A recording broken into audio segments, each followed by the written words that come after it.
তুমি মিসওয়াক করা ফজিলত তো জানো,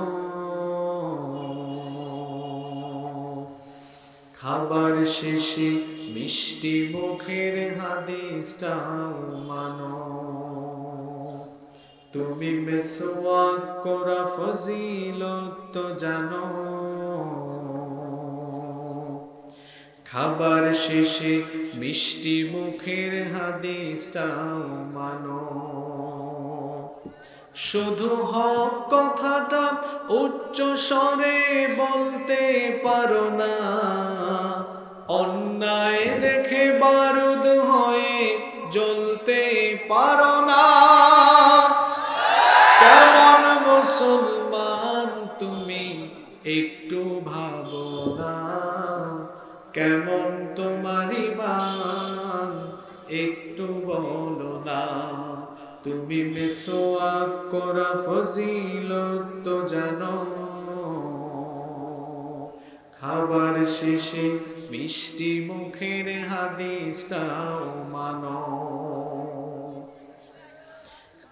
তুমি যে কালিমার দাওয়াত দিলে বুকে টেনে তুলে, দেখো সেই কালিমার দাওয়াত দিয়ে কত জনাজ জেলে। তুমি যে কোরআনে ওয়াজ করলে হাদিয়া তোহফা মিলে, দেখো সেই কিতাবের ব্যাখ্যা লিখে কেউ ফাঁসিতে ঝোলে।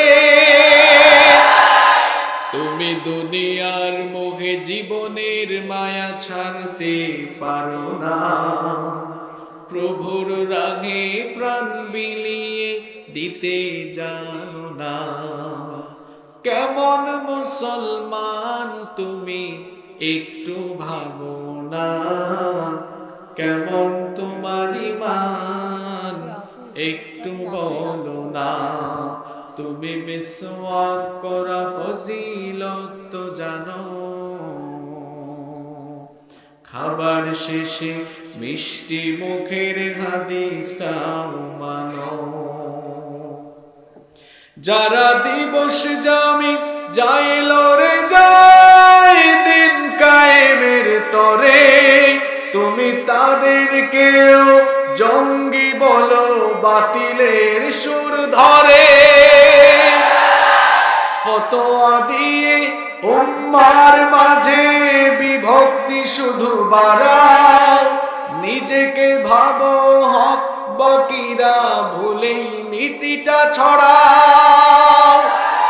তুমি ভাঙনের খেলা খেলতে জানো, গড়তে জানো না, খোদার রজ্জু আঁকড়ে ধরে থাকতে জানো না। কেমন মুসলমান তুমি একটু ভাবো না, কেমন তোমার ঈমান একটু বলো না। তুমি মিসওয়াক করা ফজিলত তো জানো, খাবার শেষে মিষ্টি মুখের হাদিসটাও মানো। প্রিয় উপস্থিতি, এই যে আপনারা এখানে এসেছেন, এখানে আমরা যারা উপস্থিত হয়েছি কোনো স্বার্থ নাই আমাদের। আমরা এখানে হাজির হয়েছি লিওয়াজহিল্লাহ, কেবলমাত্র আমাদের মহান রবের খুশির জন্য। আমরা এখানে হাজির হয়েছি শুধুমাত্র আল্লাহর কোরআনকে ভালোবেসে। এটা যদি কোরআনুল কারীমের সমাবেশ না হয়ে অন্য কোনো সমাবেশ হতো, তাহলে জায়গা পূরণ করতে অনেক পয়সা খরচ করা লাগতো। জনপ্রতি 500, 1000, 1500, 2000 টাকা, তারপরে জনপ্রতি টি শার্ট, কাপড় চোপড় বিতরণ করে, আবার খিচুড়ি জিলাপি বিতরণ করেও সভাস্থল পূরণ করা যায় না। এ ধরনের বহু সমাবেশ আমাদের আশেপাশে আছে না নাই? কিন্তু কোরআনের সমাবেশ উল্টা। এখানে মানুষকে পয়সা দিতে হয় না। যদি গতকাল মাহফিলের ডেট ছিল, গতকালই হতো, মনে হয় না এখানে জায়গা হতো। তো তবে আপনাদের কপাল খুব ভালো, এটা আমি আমাদের জাহাঙ্গীর ভাইকে খাবার দাবারের সময় বলছিলাম। কোনো কারণে আমাদের আজকের মাহফিলটি বন্ধ হয়ে গিয়েছে। তো বন্ধ হওয়ারও কারণ আছে, কারণ আমরা দুঃখ করে বলছি, দুঃখ তো আল্লাহ ছাড়া কাউকে বলার জায়গা নাই।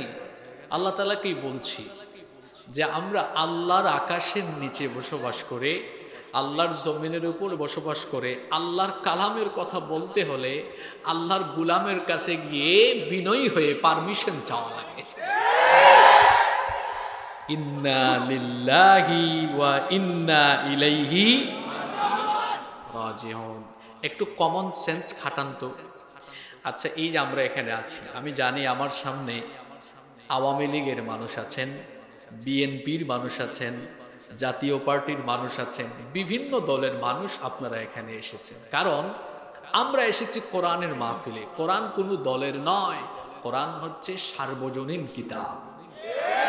আমরা দল মত নির্বিশেষে সবাই কোরআনকে ভালোবাসি, এজন্য কোরআনের টানে আমরা ছুটে আসি। দলীয় সভা সমাবেশ হলে সেখানে শৃঙ্খলা থাকে না বিশৃঙ্খলা হয়, সেখানে অনুমতি নেওয়াটাই ভালো। কিন্তু আপনারা দেখেন, এই যে এখানে এত মানুষ, বাংলাদেশে লক্ষ লক্ষ মানুষ সামিল হয় এ ধরনের মাহফিল আছে। আপনাদের এই পাবনায়ও তো এমন কিছু মাহফিল হতো এর আগে, যেখানে লক্ষ লক্ষ মানুষের সমাগম ঘটত।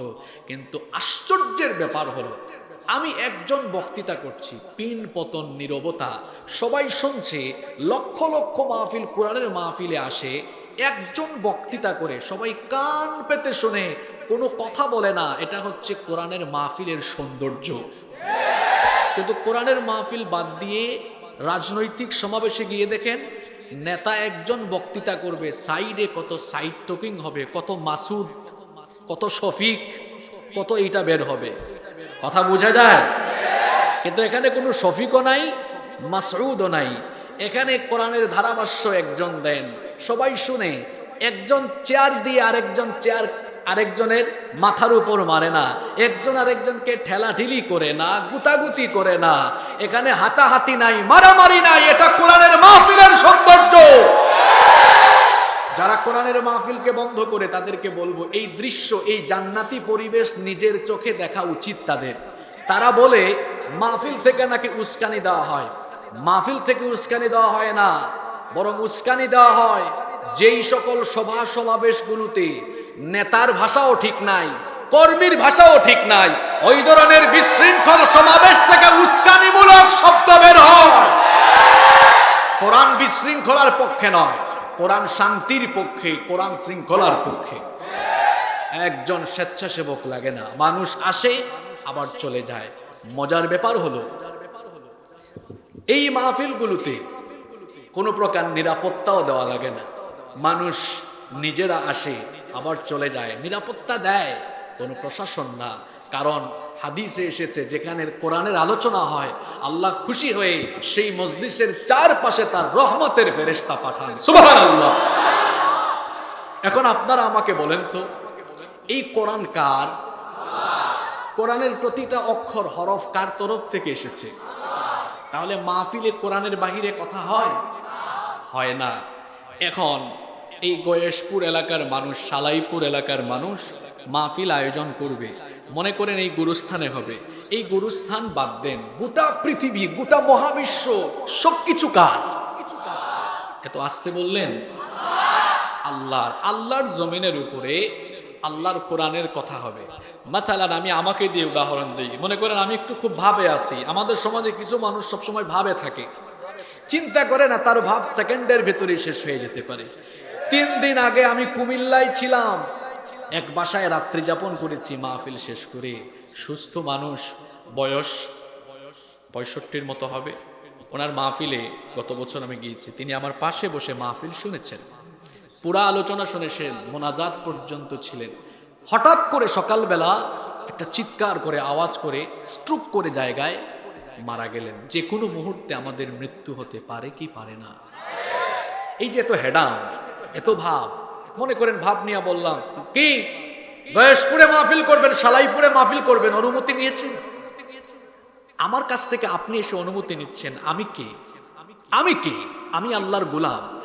আল্লাহর কথা বলতে হলে, মালিকের কথা বলতে হলে, এখন পরিস্থিতি এত খারাপ হয়েছে যে মালিকের কথা বলতে হলে গোলামের কাছ থেকে অনুমতি নেওয়া লাগে। আমি কে?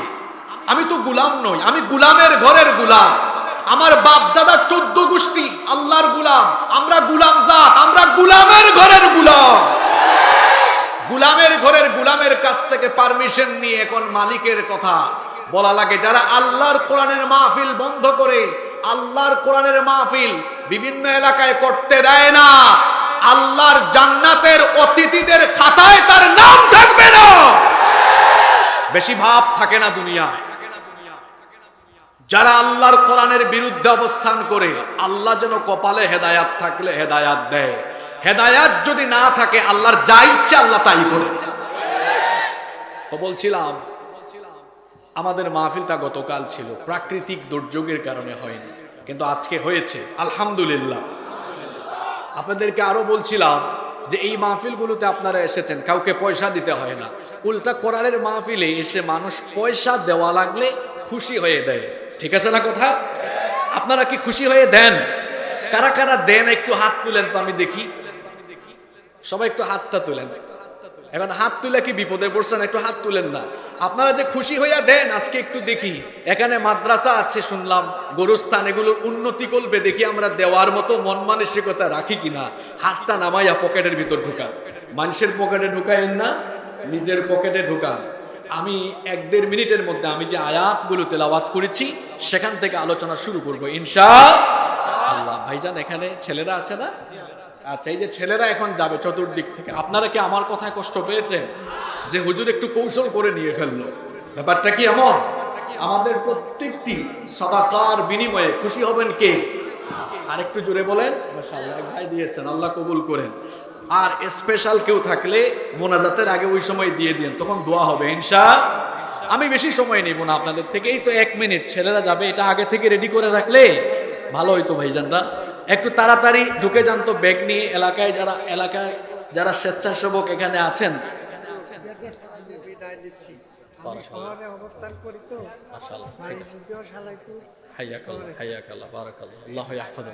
অনেক ধরেন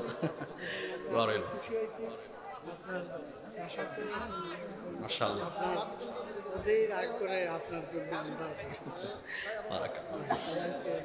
জি, সবাই একটু জিকির করেন। আমরা 1 মিনিটের মধ্যে আলোচনা শুরু করবো ইনশাআল্লাহ। লা ইলাহা ইল্লাল্লাহ, লা ইলাহা ইল্লাল্লাহ। স্বেচ্ছাসেবক ভাইয়েরা একটু তাড়াতাড়ি ঢুকে যান।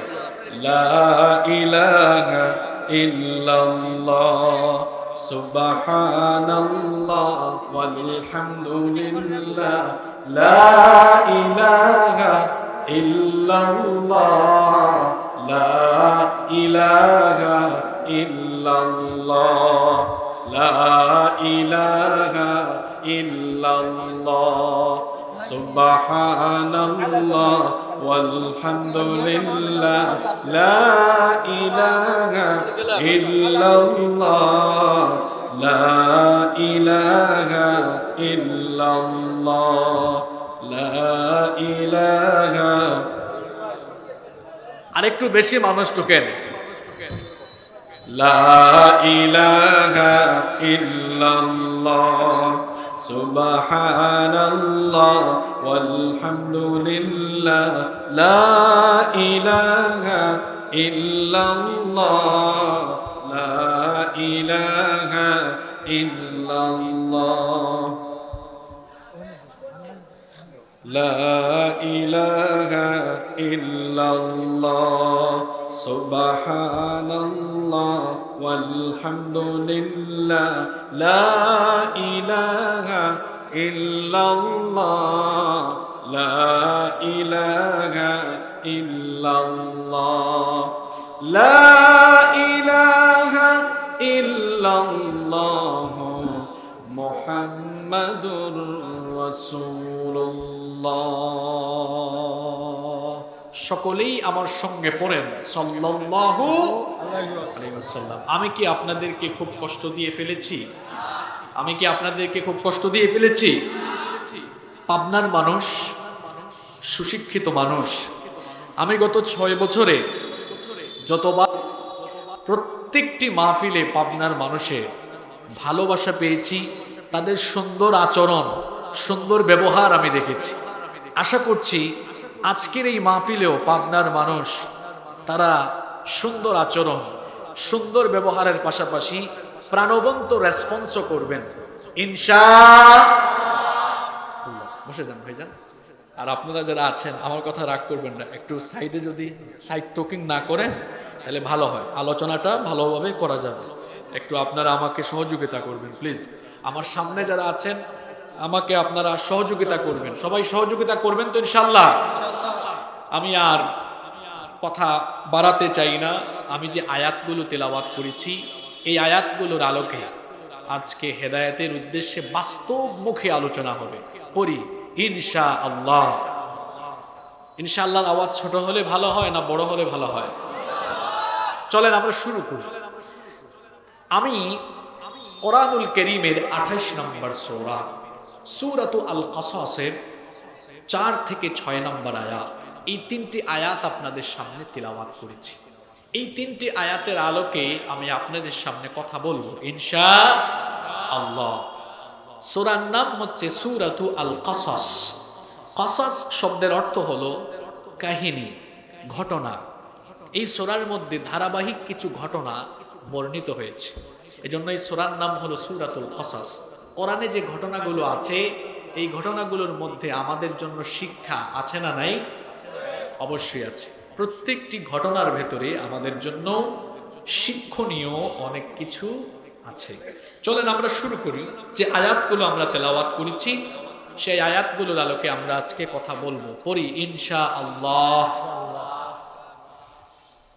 রব্বুল আলামিন বলছেন ইন্না ফিরআউনা আলা ফিল আরদি ওয়া জাআলা আহলাহা শিয়াআন ইয়াস্তাদঈফু তাইফাতাম মিনহুম ইউযাব্বিহু আবনাআহুম ওয়া ইয়াস্তাহয়ী নিসাআহুম ইন্নাহু কানা মিনাল মুফসিদিন।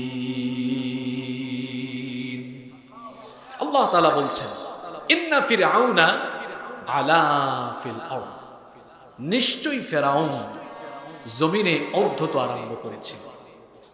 যার কথা বলা হলো একটু সবাই কষ্ট করে বলেন তো, যার কথা বলা হলো তার নামটা কি?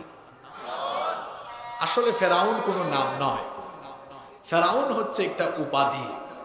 ফেরাউন হচ্ছে একটা, আপনারা কি আজকে মনোযোগ দিয়ে শুনতে পারবেন? এমন কিছু তথ্য পাবেন যা আগে কখনো শুনেন নাই। পড়ি ইনশাআল্লাহ। ফেরাউন হলো রাষ্ট্রীয় একটা উপাধি। এটি কয়েক হাজার বছর আগের ঘটনা। যেই সময় মিশর যারা শাসন করত, রাষ্ট্রপ্রধানদের উপাধি সেই সময় ছিল ফেরাউন। রাষ্ট্রপ্রধানদের উপাধি কি ছিল? কোরআনুল কারীমে 114টা সূরা আছে। আপনারা জানলে অবাক হবেন, 114টা সূরার ভেতরে 44টি সূরায় ফেরাউনের বিভিন্ন কার্যকলাপ আলোচিত হয়েছে। 114টার মধ্যে ফেরাউন দখল করেছে কয়টা সূরা? জিনিসটা কি জাতের চিন্তা করছে? 114র মধ্যে দখল করছে আরেকটু জুড়ে কোরআনে আয়াত আছে 6000-এর উপরে। ফেরাউনের কীর্তিকলাপ বর্ণিত হয়েছে 532টা আয়াতে। কি জাতের জিনিস চিন্তা করেছেন? 500, তাহলে 44টা সূরার 532টা আয়াতে ফেরাউনি কর্মকাণ্ডের আলোচনা যিনি করেছেন, একটু গলার আওয়াজ ছেড়ে দিয়ে বলেন তো তিনি কে? এখন আমাদের প্রশ্ন হলো, কোরআনের বিরাট একটা অংশ জুড়ে এই ফেরাউন নিয়ে এত আলোচনা হয়েছে কেন? উত্তর হলো, ফেরাউন একটা ক্যারেক্টার, ফেরাউন একটা চরিত্র। এই চরিত্রের লোকেরা ক্ষুধাদ্রোহী হয়। আল্লাহ এবং রাসূলের সাথে বেয়াদবিপূর্ণ স্বভাব চরিত্র ধারণকারী লালনকারী হয়। ফেরাউনের চরিত্রের লোকেরা দ্বীনের বিরুদ্ধে সবসময় অপতৎপরতা চালায়। পৃথিবীতে নবী রাসূল আগমনের ধারা বন্ধ হয়েছে।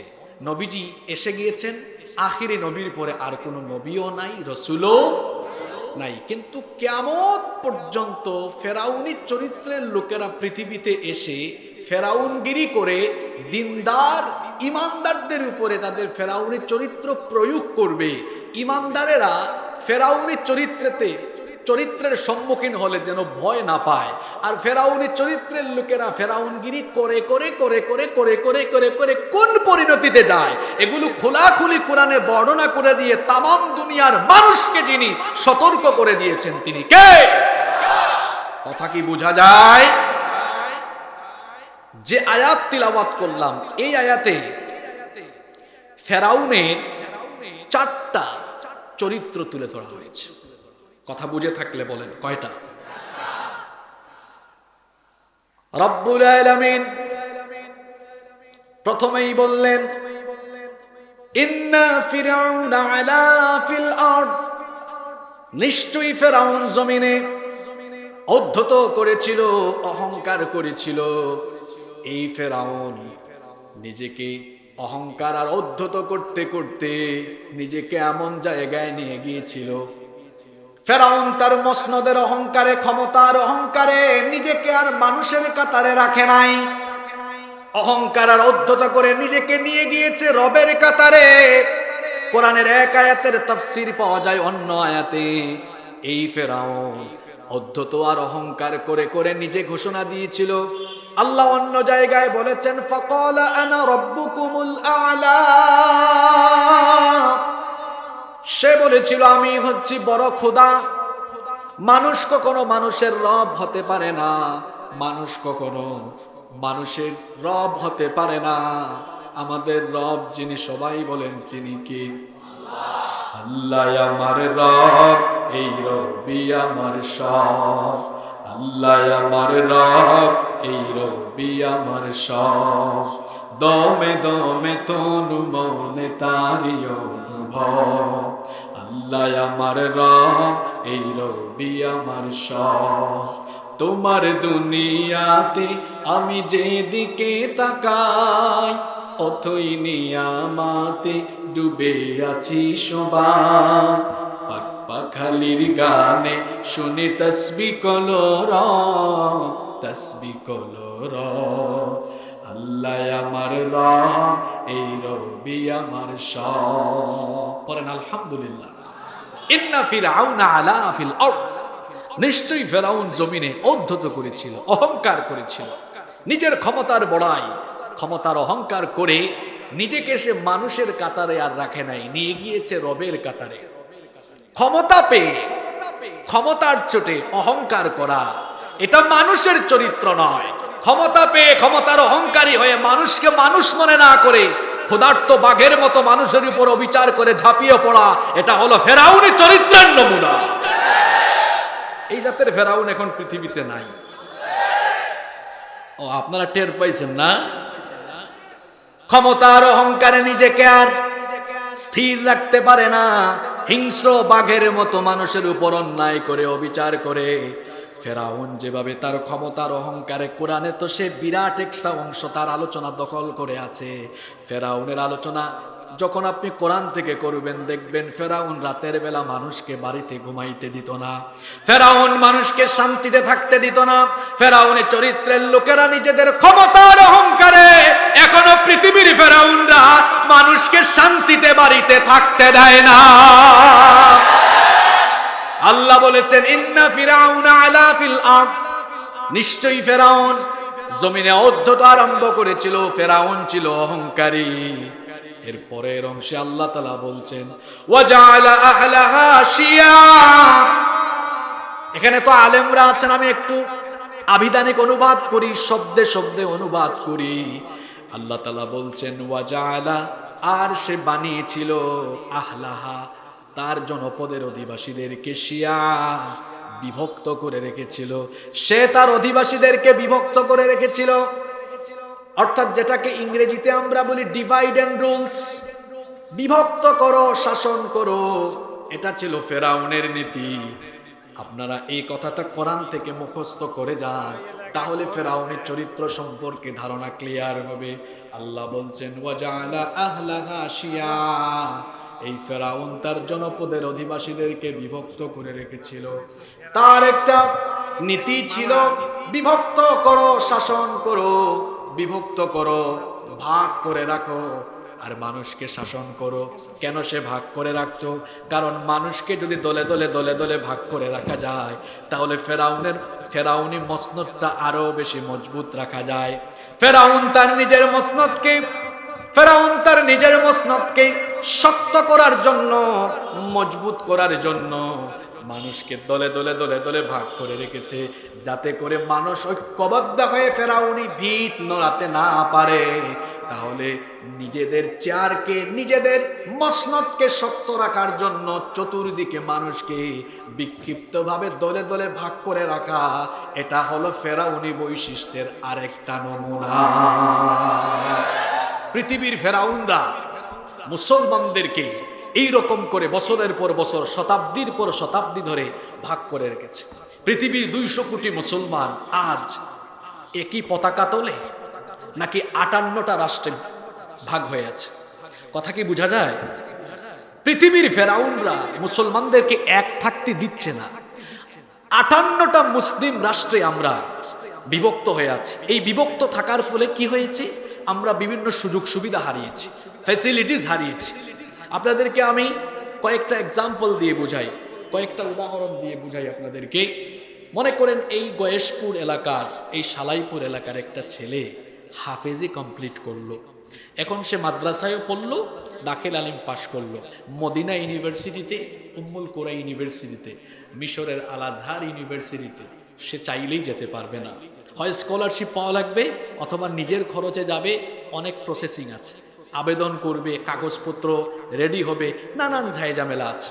কারণ আমরা এখন রাষ্ট্রভিত্তিক বিভক্ত হয়ে গিয়েছি।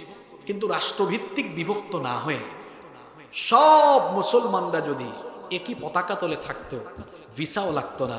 আমাদের ছেলেরা এই গয়েশপুর থেকে বের হয়ে আমাদের মুসলিম রাষ্ট্রগুলোর সীমানা থাকতো যত বড়, তাদের বিচরণও ঠিক তত জায়গায়। দুইটা বিশ্বযুদ্ধ আমাদেরকে শেষ করে দিয়েছে। আমাদের সীমানাগুলোকে বিভক্ত করে করে করে করে আমাদেরকে সীমাবদ্ধতার বেড়াজালে আবদ্ধ করে দিয়েছে। এই বিশ্বযুদ্ধগুলো আমাদেরকে শেষ করে দিয়েছে। আমরা এখন বিভিন্ন সীমানাতে ভাগ হয়ে এতটা সীমাবদ্ধতায় পড়েছি, আমরা চাইলে এক জায়গা থেকে আরেক জায়গায় ছুটে যেতে পারছি না, জ্ঞান আহরণে যেতে পারছি না, আমরা ঐক্যবদ্ধ হতে পারছি না। রাষ্ট্রভিত্তিক বিভক্ত হয়ে আমাদের শক্তি অনেক কমে গিয়েছে। অথচ সোনালী যুগের ইতিহাস দেখেন, এক আমিরের নেতৃত্বে তামাম দুনিয়ার মুসলমানরা ছিল বলে গোটা পৃথিবী মুসলমানের পায়ের তলায়, পায়ের সামনে তখন প্রধানত ছিল।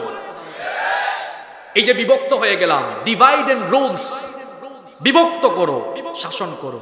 যারা আমাদেরকে কৌশল করে করে ভাগ করলো, তাদের জায়গায় তারা ঠিকই আছে। আমার বাড়ি সিলেটে, আমার প্রচুর আত্মীয় স্বজন ইউরোপ আমেরিকায় বসবাস করে। আমার কাজিনরা ইউরোপ আমেরিকায় পড়াশোনা করছে, অনেকে পিএইচডি করছে। তো ইউরোপ আমেরিকার এমন বহু দেশ আছে, তাদের পাসপোর্টগুলোতে ভিসা না থাকলেও পাসপোর্ট দিয়ে বিশ্বের অনেক দেশে তারা এই পাসপোর্টের পাওয়ারে চলে যেতে পারে। ওই দেশে গিয়ে এয়ারপোর্ট থেকে ভিসা অন অ্যারাইভাল নিয়ে ঘুরতে পারে। কিন্তু আমরা ভিসা ছাড়া যেতে পারি, আমরা আমাদের পাসপোর্ট দিয়েই তো নেপাল, ভুটান, শ্রীলঙ্কা, মালদ্বীপ এই ধরনের কয়েকটা দেশে যেতে পারি। আমরা নিজেদেরকে তো উন্নত বলি। উন্নত বিশ্বের জন্য আপনি একটা ভিসার জন্য অ্যাপ্লিকেশন করলে বাংলাদেশি পাসপোর্ট দেখলে ফাইল ওইদিকে মারে। যারা এরকম অ্যাপ্লিকেশন করেন তারা জানেন। আমরা তো মাঝে মাঝে করি, বিভিন্ন দেশ ঘোরার ট্রাই করি, আমরা এগুলো জানি, আত্মীয় স্বজনরাও আছে। এমনকি পশ্চিমা বিশ্বের এক দেশের ভিসা লাগালে ওই দেশ থেকে ধাপে ধাপে ধাপে ধাপে অন্যান্য দেশগুলো সফর করা যায়। পৃথিবীর ফেরাউনরা আমাদেরকে ভাগ করে রেখেছে। ফেরাউন আগেই বলেছি, কোনো নাম না, এটা একটা চরিত্র, একটা ক্যারেক্টার। এরা আমাদেরকে বিভক্ত করে রেখে রেখে 58টা মুসলিম রাষ্ট্রের শক্তিকে কমিয়ে দিয়ে আমাদেরকে আজ তারা দুর্বল করে ফেলেছে। আমরা কোন মুসলমান? আমরা সেই মুসলমান, আমরা পৃথিবী শাসন করা মুসলমান। সেই মুসলমান আজকে পৃথিবীতে গোলামের জাতে পরিণত হয়েছে। কেন পরিণত হয়েছে? কারণ মুসলমানরা ওই ফেরাউনি চরিত্রের সামান্য লোভ লালসার শিকার হয়ে ওদের পাঁচ আটা গুলামি করে, ওদের পদলেহন করে, স্বার্থান্বেষী ব্যক্তিবর্গের কারণে আজ গোটা পৃথিবীর মুসলমানরা অধপতনের অতল তলদেশে নিপতিত হয়েছে। শুধু ওই ফেরাউনরা না, আবার দেখেন আলেম উলামা, এরা হচ্ছে মুসলিম উম্মার রাহবার। শরীরের অসুস্থতা সারার জন্য যেমন ডাক্তারের কাছে যেতে হয়, তেমনি উম্মাকে সঠিক দিক নির্দেশনার জন্য এ জাতির উলামা মাশায়েখদের দরকার হয়। এই উলামা মাশায়েখ যদি একই ছাতার নিচে থাকে তাহলে উম্মত শক্তিশালী হবে। উম্মত যদি শক্তিশালী হয়ে যায়, ইসলাম যদি শক্তিশালী হয়ে যায়, তাহলে নাস্তিকতাবাদ, ধর্মনিরপেক্ষ মতবাদের কবর রচিত হয়ে যাবে। এজন্য নাস্তিকতাবাদ, ধর্মনিরপেক্ষ মতবাদের বিশ্বাসী লোকেরা, এই আলেমরা যেন একই ছাতার নিচে না থাকে, এজন্য আলেমদেরকে তারা দলে দলে দলে দলে বিভক্ত করে রেখেছে। সেই ব্রিটিশ পিরিয়ড থেকে শুরু হয়েছে, কত ভাগ আমাদেরকে করে দিয়েছে। কৌমি, আলিয়া, বিভক্ত হতে হতে এখন এত দল বেড়েছে, গুনতে গুনতে গুনতে গুনতে নাম্বারিং করলে পৃষ্ঠা শেষ হয়ে যায়, নাম্বারিং আর শেষ। এই যে আমরা এত দলে বিভক্ত হলাম, এতে মুসলমানদের লাভ হলো না ক্ষতি হলো? এজন্য দেখা যায় নাস্তিকতাবাদ এবং ধর্ম নিরপেক্ষতাবাদ চর্চাকারী লোকেরা আলেমদেরকে ভাগ করে রাখার জন্য চাটুকার মৌলবীদেরকে খুঁজে বের করে সামান্য লোভ লালসা দেখা যায়, এদেরকে তাদের কুলে নিয়ে যায়, কাছে নিয়ে যায়, স্বার্থ যতক্ষণ কাছে রাখে ততক্ষণ স্বার্থ শেষ হলে আছাড় দিয়ে আবার ফেলে দেয়। কথা কি বোঝা যায়? সত্যিকারের আলেমরা কখনো হক থেকে বিচ্যুত হতে পারে না। সত্যিকারের উলামারা হকের পথে থেকে প্রয়োজনে সে তার দুনিয়ার জীবনটাকে উৎসর্গ করে দিতে পারে, তাও সে সত্যের পথ থেকে এক চুল পরিমাণ বিচ্যুত হতে পারে না। এই যে আমরা বিভক্ত হয়ে আছি, বিভক্ত থাকার ফলে উম্মার কি লাভ হয়েছে না ক্ষতি হয়েছে? তাহলে মানুষকে দলে দলে দলে দলে বিভক্ত করে রাখা, এটাও হলো ফেরাউনি ক্যারেক্টারের আরেকটা নমুনা। কথা কি বোঝা যায়? এরপরে এর অংশে আল্লাহ বলছেন, ইস্তাদঈফু তাঈফাতাম মিনহুম, ইস্তাদঈফু, সে দুর্বল করেছিল, তাঈফাতাম মিনহুম, সেই জনপদের একটা দলকে। আমি আবার একটু পেছনে চলে যাই। আল্লাহ বলেছেন তার এক নাম্বার চরিত্র, ইন্না ফিরআউনা আলা ফিল আরদ, নিশ্চয়ই ফেরাউন জমিনে অদ্ভুত অহংকার আরম্ভ করেছিল। 2 নাম্বার, ওয়াজআলা আহলাহা শিয়া, মানুষকে দলে দলে বিভক্ত করে রেখেছিল। 3 নাম্বার, ইস্তাদঈফু তাঈফাতাম মিনহুম, আবার দলে দলে বিভক্ত করেও তার কাজ সমাপ্ত করে নাই, সেখান থেকে একটা দলকে সে দুর্বল করে রেখেছিল। কথা যদি বুঝে থাকেন তো বলেন কয়টা দলকে দুর্বল করে রেখেছিল? এখন প্রশ্ন হলো, হুজুর ওই দলটা কোনটা? দলের নাম কি? দলের নাম হলো বানু ইসরাইল। কথা বুঝে থাকলে বলেন দলের নাম কি? এই বনি ইসরাইলকে কেন দুর্বল করলো এটাও শোনেন। মিশর একটা সময় বনি ইসরাইল গিয়ে মিশর শাসন করা আরম্ভ করে। কিভাবে করে? এই কথাগুলো না বুঝলে কিন্তু একটু পরের আলোচনা আপনি বুঝবেন না। একটু পরে তো শুরু হবে মূল আলোচনা। আপনি দেখবেন আর শুনবেন, মনে হবে যেন আমাদের আশপাশের চরিত্র দেখে কি আল্লাহ এগুলো নাজিল করতেছেন। মনোযোগ আছে তো? বনি ইসরাইল, ইসরাইল হচ্ছে একজন নবীর উপাধি। ইব্রাহিম আলাইহিস সালামকে তো আমরা সবাই তার নাম জানি না? তিনি আমাদের জাতির পিতা। তাকে জাতির পিতা বানিয়েছেন কে? মিল্লাতা আবিকুম ইব্রাহিম। ইব্রাহিম নবীর পরে আমাদের নবী পর্যন্ত পৃথিবীতে যত নবী রাসূল এসেছেন সব নবী রাসূল হচ্ছেন ইব্রাহিম নবীর সন্তান। সুবহানাল্লাহ পড়েন। এজন্য ইব্রাহিম নবীর একটা উপাধি হলো আবুল আম্বিয়া, যার বাংলা অর্থ হলো নবীগণের পিতা। নবীগণের ইব্রাহিম আলাইহিস সালামের এক স্ত্রীর ঘরে জন্ম দিলেন ইসমাইল, হাজেরার ঘরে ইসমাইল। আল্লাহর আদেশে ইসমাইল আলাইহিস সালাম এবং হাজেরাকে তিনি নিয়ে মক্কায় নির্বাসনে রেখে আসলেন। ওখানে এই দুজনকে কেন্দ্র করে মক্কায় একটা সভ্যতা, একটা সিভিলাইজেশন গড়ে উঠল।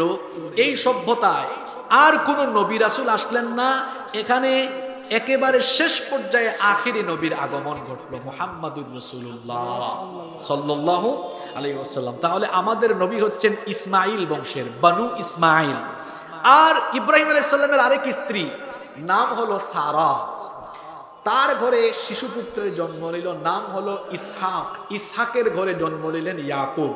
ইয়াকুব নবীর উপাধি ছিল ইসরাইল। ইসরাইল হিব্রু ভাষার শব্দ, এটার অর্থ হলো আল্লাহর বান্দা। তাহলে ইসরাইল কোন নবীর উপাধি? ইয়াকুব। জোরে বলেন, কোন নবী?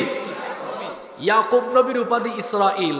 তার 12টা সন্তান ছিল, 12 ছেলে। কয় ছেলে? এই 12 ছেলের এক ছেলের নাম ইউসুফ আলাইহিস সালাম। এই 12 ছেলেকে বলা হয় বনি ইসরাইল, মানে ইসরাইলের সন্তানগণ। এই ইউসুফ আলাইহিস সালামকে তার ভাইরা হিংসা করে কুয়ায় ফেলে দিয়েছিল। আপনারা লম্বা ঘটনা জানেন। একটা কাফেলার লোকেরা ওই কুয়া থেকে উঠায়া মিশরে নিয়ে আজিজে মিশরের কাছে বিক্রি করলো। যৌবন বয়সে ধর্ষণের অপবাদ নিয়ে জেল খাটলেন 10 বছর। তাহলে বোঝা গেল মাঝে মাঝে ভালো মানুষকেও ধর্ষণকারী বানানো এটা আগের যুগেও ছিল।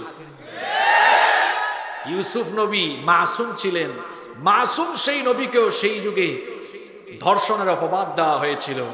আজকের জামানায়ও এমন মানুষ পাওয়া যায় পবিত্র চরিত্র ধারণকারী লোকদেরকে ধর্ষণকারী অপবাদ তারা দিয়ে থাকে। 10 বছর জেল খাটলেন, জেলখানার থেকে বের হয়ে আল্লাহ তাআলা তাকে মিশরের সিংহাসনে বসায় দিলেন। তাহলে তিনি বনি ইসরাইল, ইসরাইলের ছেলে। ইসরাইলের শোনেন এবার, তিনি রাষ্ট্র ক্ষমতায় আসার পরে ওই তার বাবার এলাকা ফিলিস্তিনের কেনান, ওখানে দুর্ভিক্ষ লেগে যাওয়ায় তার ভাইরা এসেছিলেন। আসার পরে পরিচয় হলো, লম্বা ঘটনা। এরপরে ইউসুফ নবীর আদেশে অনুরোধে তার বাবা ভাই বংশের সবাই ফিলিস্তিন থেকে মাইগ্রেট করে, হিজরত করে তারা মিশরে চলে আসলেন।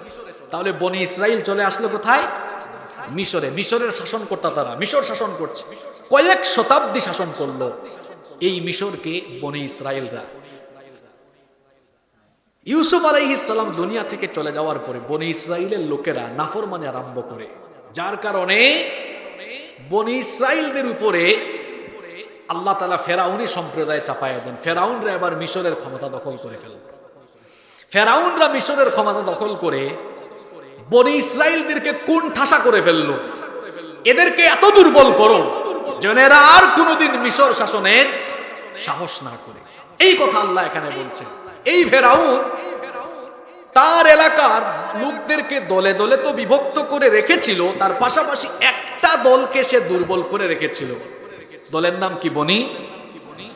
কেন বনি ইসরাইলকে দুর্বল করে রেখেছিল? কারণ বনি ইসরাইলের লোকেরা ছিল তাওহীদবাদী, তারা ছিল ঈমানদার। এই ঈমানদারদেরকে যদি কোণঠাসা করে রাখা না যায় তাহলে ফেরাউনরা তাদের ক্ষমতার মসনদকে শক্ত করে ধরে রাখতে পারবে না। এজন্য ফেরাউনি চরিত্রের লোকেরা ক্ষমতার জন্য যাদেরকে হুমকি মনে করে, ফেরাউনি চরিত্রের লোকেরা তাদেরকে বিভিন্ন কায়দা কানুন করে চতুর্দিকে তাদেরকে আজও কোণঠাসা করে রাখে। কথা বোঝা যায়? তাহলে ক্ষমতার জন্য মানুষের উপরে নির্বিচারে জুলুম করে, অন্যায় করে কোণঠাসা করে রাখা, কথা বলার স্বাধীনতা কেড়ে নেওয়া, চলাফেরার স্বাধীনতা কেড়ে নেওয়া, এটা কখনো ভালো মানুষের স্বভাব হতে পারে না। এগুলো হলো ফেরাউনি স্বভাব চরিত্রের নমুনা।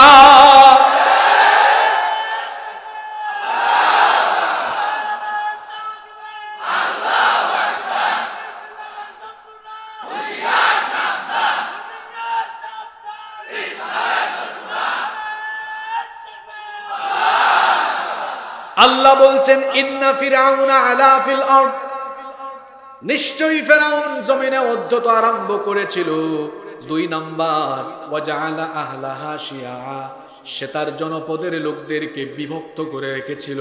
3 নাম্বার ইস্তাদাইফু তাইফাতাম মিনহুম, সেখানকার একটা দলকে সে দুর্বল করে রেখেছিল। 4 নাম্বার হলো ইউদাব্বিহু আবনাআহুম ইউদাব্বিহু আবনাআহুম ওয়া ইস্তাহয়ী নিসাআহুম, আর ওই সম্প্রদায়ের ছেলে সন্তানগুলোকে ধরে ধরে জবাই করত, মেয়ে সন্তান জন্ম নিলে সেটাকে রেখে দিত। চিন্তা করেছেন কি জিনিস এটা? সে তার ক্ষমতার জন্য বনি ইসরাইলের ঘরে জন্ম নেওয়া ছেলে সন্তানগুলোকে জন্মের সাথে সাথে জবাই করে ফেলতো, মেয়ে সন্তান হলে জীবিত রাখতো। প্রশ্ন হলো হুজুর, এই ফেরাউন এই কাজটা করত কেন? কেন করত শুনেন। ফেরাউন একবার স্বপ্নে দেখলো বাইতুল মুকাদ্দাসের দিক থেকে বিশাল একটা অগ্নিশিখা মিশরের দিকে প্রবেশ করে। ফেরাউনের সম্প্রদায়ের নাম ছিল কিপ্তি সম্প্রদায়। কিপ্তি সম্প্রদায়ের ঘর বাড়ি জ্বালিয়ে পুড়িয়ে ছাই করে দিচ্ছে, কিন্তু বনি ইসরাইলের কোনো মানুষের ঘর বাড়ি জ্বলে পুড়ে যাচ্ছে না, সবগুলো ঘর বাড়ি ঠিকই আছে। এই স্বপ্ন দেখার পরে ফেরাউন তার রাষ্ট্রের সকল স্বপ্ন বিশারদদেরকে তালাশ করলো, তারপরে বলল আমি যে এই স্বপ্নে দেখেছি এই স্বপ্নের তাবির আমাকে জানিয়ে দাও। তারা তখন বললেন মহামান্য ফেরাউন, আপনার এই স্বপ্নের ব্যাখ্যা কিন্তু খুবই খারাপ। ফেরাউন বলল কি খারাপ বলো? তারা তখন বলল অচিরেই বনি ইসরাইল থেকে এমন একটা শিশু জন্ম নিবে, যেই শিশু যৌবনে যাওয়ার পরে তার মাধ্যমে আপনার ফেরাউনি সাম্রাজ্য শেষ হয়ে যাবে, খতম হয়ে যাবে। এই কথা শোনার পরে ফেরাউন তার টেনশন বাড়লো না কমলো? আরেকটু জুড়ে বলা যাবে? তার টেনশন যখন সে বাড়ল, সে তখন আইন পাশ করলো, আইন জারি করলো, যেহেতু বনি ইসরাইলের বংশে ছেলে সন্তান থেকে একটা ছেলে সন্তানের মাধ্যমে আমার ফেরাউনি সাম্রাজ্য শেষ হবে, সুতরাং বনি ইসরাইলের কোনো ছেলেই আমি বাঁচাইয়া রাখবো না। সৈন্যবাহিনীকে অর্ডার দিল বনি ইসরাইলের ঘরে কোনো মহিলা গর্ভবতী হলে সন্তান প্রসব করার পরে সে যদি ছেলে সন্তান জন্ম দেয় তো সাথে সাথে জবাই করে ফেলবা, আর যদি মেয়ে হয় তাহলে বাঁচিয়ে রাখবা। এখান থেকে আমরা আরেকটা জিনিস শিখলাম, ক্ষমতা হারানোর ভয়ে যাদের জন্য ক্ষমতা হারাতে হবে তাদেরকে দুনিয়াতে বাঁচিয়ে না রাখা, এটা হলো আরেকটা ফেরাউনি চরিত্র। এই জন্য আজও দুনিয়ার ফেরাউনি চরিত্রের লোকেরা নিরপরাধী মানুষকে নিজের চার টিকায় রাখার জন্য কায়দা কানুন করে আজও হত্যাকাণ্ড চালায়া শেষ করে। ফেরাউন এই আইন পাশ করলো, ছেলে হলেই ধরে জবাই করে ফেলো। এই সময়গুলোতে, কঠিন এই সময়গুলোতে সাইয়েদনা মূসা আলাইহিস সালামের জন্ম হলো। যে নবীর নাম বললাম, জুড়ে বলেন তো সেই নবীর নাম কি? আরেকটু জুড়ে বলেন। মূসা আলাইহিস সালামকে জন্ম দেওয়ার পর তার মা টেনশনে পড়ে গেলেন, হায় হায় হায়, এখন যদি ফেরাউনের বাহিনীর কানে আমার এই শিশু সন্তান জন্মের খবর যায় তো তারা আমার এই ছেলেটাকে জবাই করে ফেলবে। এমন দুশ্চিন্তা তখন যিনি করছেন, এমন সময় মূসা নবীর মায়ের অন্তরের মধ্যে ইলহাম যিনি পাঠাইয়া দিলেন তিনি কি? আল্লাহ তাআলা বললেন, ও আমার বান্দি, ফ্রাস্ট্রেট হয় না, হতাশ হয় না, চিন্তা করো না। তুমি তোমার এই সন্তানকে, আল্লাহ কোরআনে বললেন আনিকদি ফিহি ফিত তাবুত, তুমি তোমার সন্তানকে একটা সিন্ধুকে ঢুকাও, ফাকদি ফিহি ফিল ইয়াম, তারপরে সেই সিন্ধুকটাকে নদীতে ভাসিয়ে দাও। এই কাজটা করার পরে তুমি টেনশন করো না, চিন্তা করো না। আল্লাহ তাআলা তার বান্দিকে আবার আশা দিলেন, সান্ত্বনা দিয়ে বললেন, ওয়ালা তাখাফি ওয়ালা তাহজানি ইন্না রাদ্দুহু ইলাইকি ওয়াজাইলুহু মিনাল মুরসালিন। চিন্তা করো না, হতাশাগ্রস্ত হয় না, খুব শীঘ্রই তোমার এই সন্তানকে, শুধু তাই নয়, তোমার এই সন্তানকে আমি রাসূলও বানায়া দেব। আলহামদুলিল্লাহ। এবার মুসা নবীর মা খুশি হয়ে গেলেন, একটা সিন্দুক এনে সিন্দুকের ভেতরে তার নবজাতক ছেলেটাকে ঢুকালেন, নদীতে ভাসিয়ে দিলেন। আর তার মেয়েকে ডাকলেন, অর্থাৎ মুসা নবীর বোন, ডেকে বললেন, মেয়ে আমার শোনো, এই সিন্দুকটাকে ভাসিয়ে দিলাম, তুমি নদীর তীর ধরে হাঁটো, দেখো সিন্দুকটা কোথায় যায়, খোঁজ খবর রাখো। এবার মুসা নবীর বোন নদীর তীরে হাঁটছেন আর সিন্দুকের দিকে নজর রাখছেন। সিন্দুকটা ভাসতে ভাসতে ভাসতে ভাসতে চলে গেল একেবারে শত্রুর ঘাটে, ফেরাউনের ঘাটে। ফেরাউনের স্ত্রী পুণ্যবতী নারী আসিয়া, তিনি নিঃসন্তান ছিলেন, তার কোনো সন্তান ছিল না। ফেরাউনের ঘাটে যখন এই সিন্দুকটা ভিড়ল, আসিয়া তার দাসীদেরকে বললেন, ঘাটের মধ্যে একটা সিন্দুক দেখা যায়, সিন্দুকটা আনো। সিন্দুকটা আনা হলো, সিন্দুক খোলা হলো, দেখা গেল সিন্দুকের ভেতরে অন্য কোনো জিনিসপত্র আসবাবপত্র নাই। সিন্দুকটা খোলা মাত্রই তারা নজর করে দেখলো একটা বাচ্চা শিশু ভুবন বুলানো হাসি তাদের সামনে দিয়েছে। আলহামদুলিল্লাহ। নবীদের চেহারা সুরত সুন্দর হয় কম না বেশি? শিশু মুসা নবীর সুন্দর এই চেহারা দেখে আসিয়া নিজেকে আর স্থির রাখতে পারলেন না, সঙ্গে সঙ্গে শিশু বাচ্চাটাকে সিন্দুক থেকে উঠায়া কুলের মধ্যে নিয়ে আদর করা আরম্ভ করলেন। ওইদিকে ফেরাউন চলে আসলো, এসে বলল, আসিয়া তোমার কুলে একটা শিশু সন্তান দেখা যায়। আসিয়া বললেন, হ্যাঁ, এটা একটা ছেলে, এই ছেলে সন্তানকে আমরা আমাদের ঘাটে পেয়েছি সিন্দুকের ভেতরে। ফেরাউন তখন বলল, কি বলো? না জানি, এটা তো বনি ইসরাইল বংশের হতে পারে, এমনি আমি টেনশনে আছি, এটা যদি আবার বনি ইসরাইলের হয় তাহলে তো বিপদ। দাও আমার কুলে এই ছেলে বাচ্চাটাকে দাও, এক্ষুনি আমি তারে জবাই করে ফেলি। ফেরাউনের পুণ্যবতী স্ত্রী আসিয়া তখন কি বললেন? আসিয়ার কথা আল্লাহর এত ভালো লাগলো, আসিয়ার কথা আল্লাহ কোরআনে উঠাইয়া দিলেন।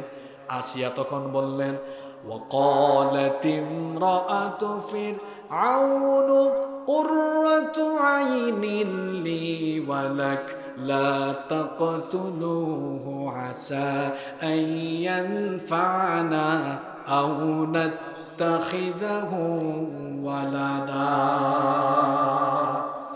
ফেরাউনের স্ত্রী বললেন, প্রিয়তম স্বামী আমার, এই সন্তানটাকে হত্যা করো না, তোমার আমার তো সন্তান নাই, এই সন্তানটা আমাদের জন্য চক্ষু শীতলকারী হতে পারে। আসা আইয়ান ফানা, এই বাচ্চা আমাদের জন্য উপকারী হতে পারে। আও নাত্তাখিদাহু ওয়ালাদা, অথবা আমরা এই বাচ্চাকে সন্তান রূপে গ্রহণ করতে পারি। স্ত্রীর কথায় ফেরাউনের মন নরম হয়ে গেল।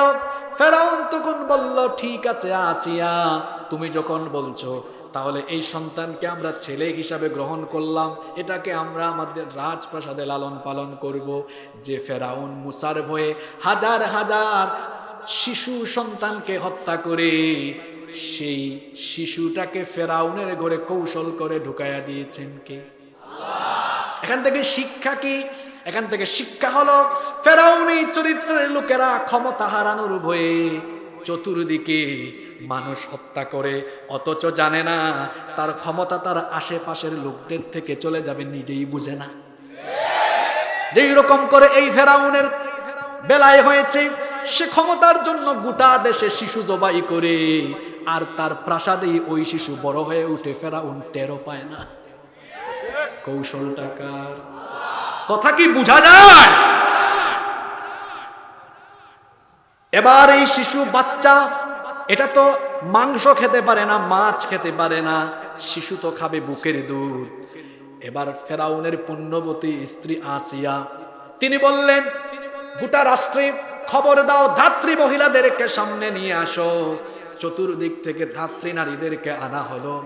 আশ্চর্য ব্যাপার, কোন ধাত্রীর স্তনের মধ্যে এই শিশুটা মুখ লাগায় না।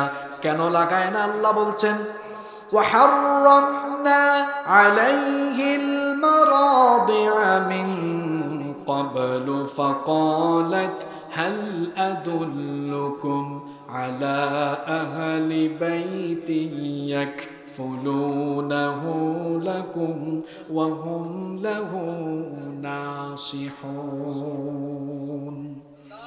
আল্লাহ বলছেন ওয়াহাররামনা আলাইহিল মারাদিআ মিন ক্বাব, এই শিশু যেন কোনো নারীর স্তনে মুখ না লাগায়, এটা আমি আগে থেকেই হারাম করে দিয়েছিলাম।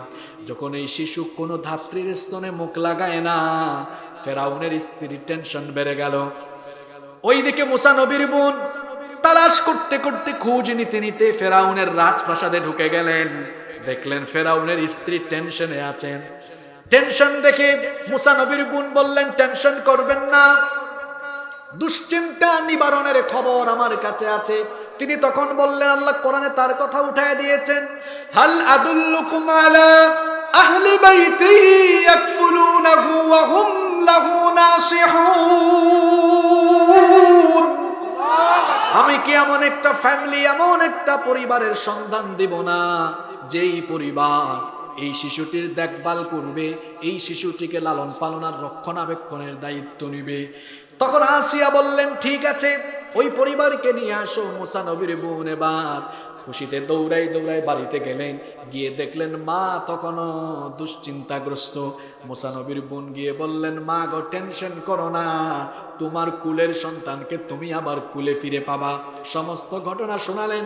মাকে নিয়ে তিনি যখন আসলেন, মুসা নবীর মা এবার ফেরাউনের প্রাসাদে ঢুকে যখন শিশু মুসাকে কুলে নিলেন, দেখা গেল ওই শিশুটি তখন মুসা নবীর মা, তখন দেখা গেল শিশুটি মুসা নবীর মায়ের স্তনের মধ্যে মুখ লাগিয়ে এবার দুধ পান আরম্ভ করলো। ফেরাউনের কানে খবর গেল।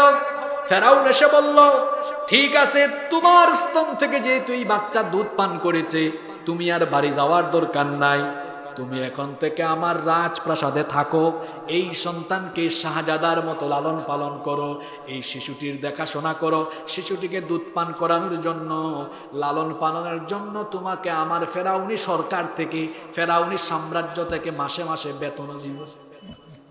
দেখছেন কারবার? আপনারা কি ঘুমাইতেছেন না শুনতেছেন? যে ফেরাউন যার ভয়ে আছে, ওই বাচ্চা তার ঘরে বড় হচ্ছে, তার মা ফেরাউন সরকারের বেতনও খায়, ফেরাউন জানে না। কথা কি বোঝা যায়?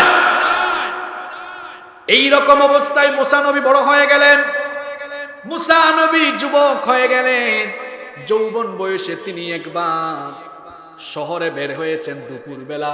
আপনাদের কষ্ট হচ্ছে না তো? আমি আপনাদেরকে একটু পরে ফিনিশিং এর দিকে নিয়ে যাচ্ছি, কিভাবে নিয়ে যাই দেখবেন ইনশাআল্লাহ। একদিন দুপুরবেলা শহরে বের হয়েছেন। মুসা নবী ছিলেন খুব রাগী। এত রাগ ছিল, তিনি মালাকুল মউতকেও থাপ্পড় মেরেছেন। আল্লাহু আকবার! পৃথিবীর একমাত্র নবী যে মালাকুল মউতকে পর্যন্ত থাপ্পড় দিয়েছেন। আল্লাহু আকবার! একদিন দুপুরবেলা তিনি বাড়ি থেকে বের হয়েছেন, প্রাসাদ থেকে বের হয়েছেন। দুইজন লোক ঝগড়ার মধ্যে লিপ্ত ছিল।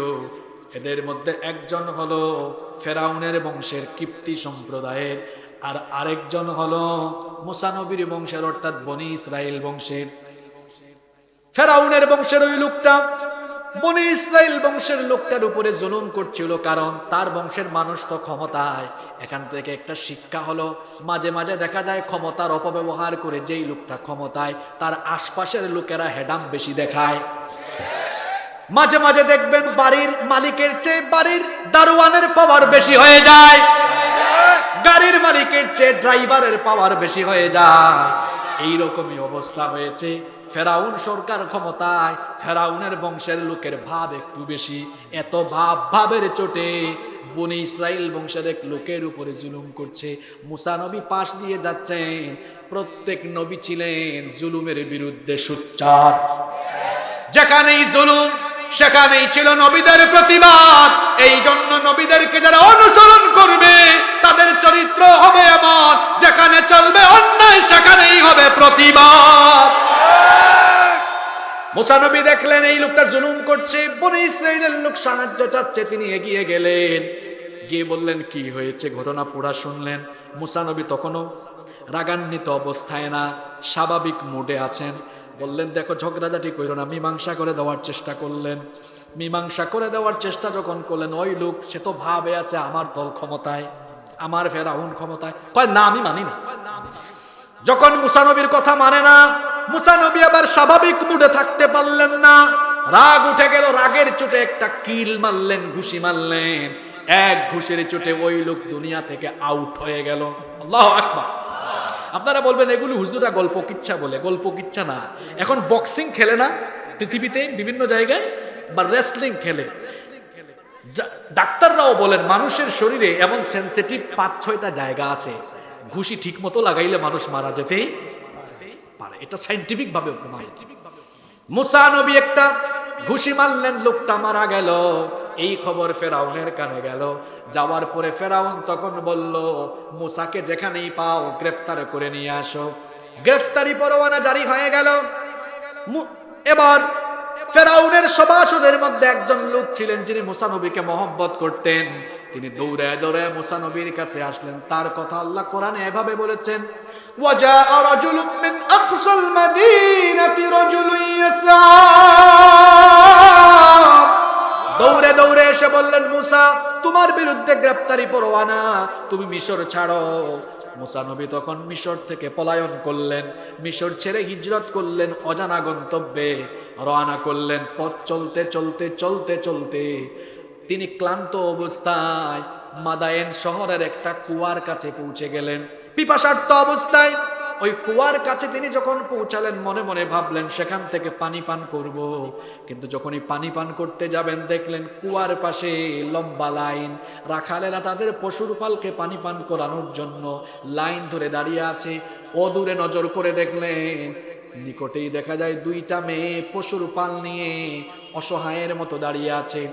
তিনি তাদের কাছে গেলেন, গিয়ে বললেন, কি ব্যাপার মেয়েরা, তোমরা অসহায়ের মতো পশুর পাল নিয়ে দাঁড়িয়ে আছো কেন? মেয়েরা বলল, আমাদের বাবা বৃদ্ধ মানুষ, আবুনা শাইখান কাবীরা, খুবই বয়স্ক মানুষ, আমাদের পশুর পাল আমরা মরুভূমিতে চড়াই। এই যে পুরুষ মানুষরা দাঁড়ায় আছে, পুরুষের ঘেঁষাঘেঁষি ঠেলাঠেলিতে আমরা যাই না। এখান থেকে একটা শিক্ষা নেন, কোন দিনদার নারী কখনো পুরুষের ঘেঁষাঘেঁষিতে গিয়ে হাঁটা চলা করে। কিন্তু আমাদের অনেক মহিলারা আছেন, পুরুষের ঘেঁষাঘেঁষিতে গিয়েও তারাও ঘেঁষাঘেঁষি করে। অবশ্য এই রকম মহিলা আমাদের পাবনায় নাই। পুরুষের আশপাশে গিয়ে ঠেলাঠেলি ঘেঁষাঘেঁষি করা, এটা কখনো কোনো ভালো নারীর বৈশিষ্ট্য হতে পারে না। এখন দেখা যায় বাজারের মধ্যে পুরুষের চাইতে নারীর ভিড় বেশি। রমজানের ঈদ আসলে পুরুষেরা দেখা যায় ঘরে থাকে, আর সব নারী মার্কেটে। অবশ্য আমাদের পাবনার মধ্যে এগুলা নাই। বিভিন্ন মাহফিলেও দেখা যায়, মাহফিলের প্যান্ডেলে মানুষ যত বেশি, বাজারে আরো বেশি। আর মাহফিলের নাম করে মহিলা মেয়েরা বাড়ি থেকে এসেছে, আইসা মাহফিলের বাজারেও পুরুষদেরকে ঘেঁষাঘেঁষি ঠেলাঠেলি কইরা চলে। এরকম আছে না নাই? একজন নারী হবেন আত্মমর্যাদাশীল, পুরুষের ঘেঁষাঘেঁষিতে যাবেন না, তিনি পর্দা মেনটেন করে চলবেন। একজন নারী, নারী হোক পুরুষ হোক, সবাই তো ব্যক্তিত্ববান হবেন, ব্যক্তিত্ব রক্ষা করবেন। এই যে মুসা নবী যে 2টা মেয়ের সাথে কথা বলছেন, এই 2টা মেয়ে কিন্তু সাধারণ ঘরের মেয়ে নয়। 2টা মেয়ে হলো একজন নবীর 2 মেয়ে। সুবহানাল্লাহ। তারা বলছেন আমরা পুরুষের ঠেলাঠেলিতে যাই না। এই পুরুষরা যখন তারা তাদের পশুর পালকে পানি পান করিয়ে চলে যায়, তখন আমরা আমাদের পশুর পালকে পানি পান করাই। এজন্য বাড়ি ফিরতে সন্ধ্যা হয়ে যায়, মাঝে মাঝে আরো বেশি দেরি হয়ে যায়। মুসা নবী এই কথা শুনে বললেন, শোনো মেয়েরা, আমি আজ তোমাদের পশুর পালকে পানি পান করায় দেই। একটু হেল্প করলেন, সহযোগিতা করলেন, পানি পান করায় দিলেন। মেয়েরা বাড়িতে চলে গেল। এইদিকে মুসা নবী পিপাসার্ত অবস্থায় কুয়া থেকে পানি পান করে একটা গাছের ছায়ায় আশ্রয় নিচ্ছেন। গাছের ছায়ায় আশ্রয় নিয়ে দোয়া করলেন, আল্লাহ, অজানা এলাকায় এসেছে, কাউকে চিনি না জানি না, আমার একটা ব্যবস্থা করে দাও। দোয়া করলেন কার কাছে? কেমনে আল্লাহ ব্যবস্থা করেন দেখেন। ওইদিকে 2 মেয়ে আজকে তাড়াতাড়ি বাড়িতে চলে এসেছে। শুআইব আলাইহিস সালামের 2 মেয়ে। শুআইব নবী বললেন, কি ব্যাপার মেয়েরা, প্রত্যেক দিন তোমরা বাড়িতে দেরি করে আসো, আজ এত তাড়াতাড়ি ফিরলে কেন? মেয়েরা বলল, আব্বা জানেই হলো ঘটনা, এক যুবক আমাদেরকে সহযোগিতা করেছে, আমাদের পশুর পালকে পানি পান করিয়েছে। মুসা নবী তখন শুআইব আলাইহিস সালাম বললেন, ওই যুবক ছেলেটাকে আমার কাছে আনলে না কেন? তাহলে তো আমি তাকে একটু হাদিয়া দিতাম, পুরস্কার দিতাম। মেয়েরা বলল ঠিক আছে আব্বাজান, গিয়ে দেখি আছে কিনা, থাকলে নিয়ে আসি। শুআয়ব আলাইহিস সালাম বললেন যাও নিয়ে আসো। মেয়েরা গেল, গিয়ে দেখলো ওই কুয়ার দূরে একটা গাছের ছায়ার নিচে মুসা নবী বসে আছেন। সুবহানাল্লাহ, দোয়া কেমনে কবুল হয় দেখেন। দুই মেয়ে যখন মুসা নবীর কাছে গেলেন, মুসা নবী চক্ষুটা নিচের দিকে রেখে ওই মেয়েদের সাথে কথা বলছেন। এখান থেকে শিক্ষা কি?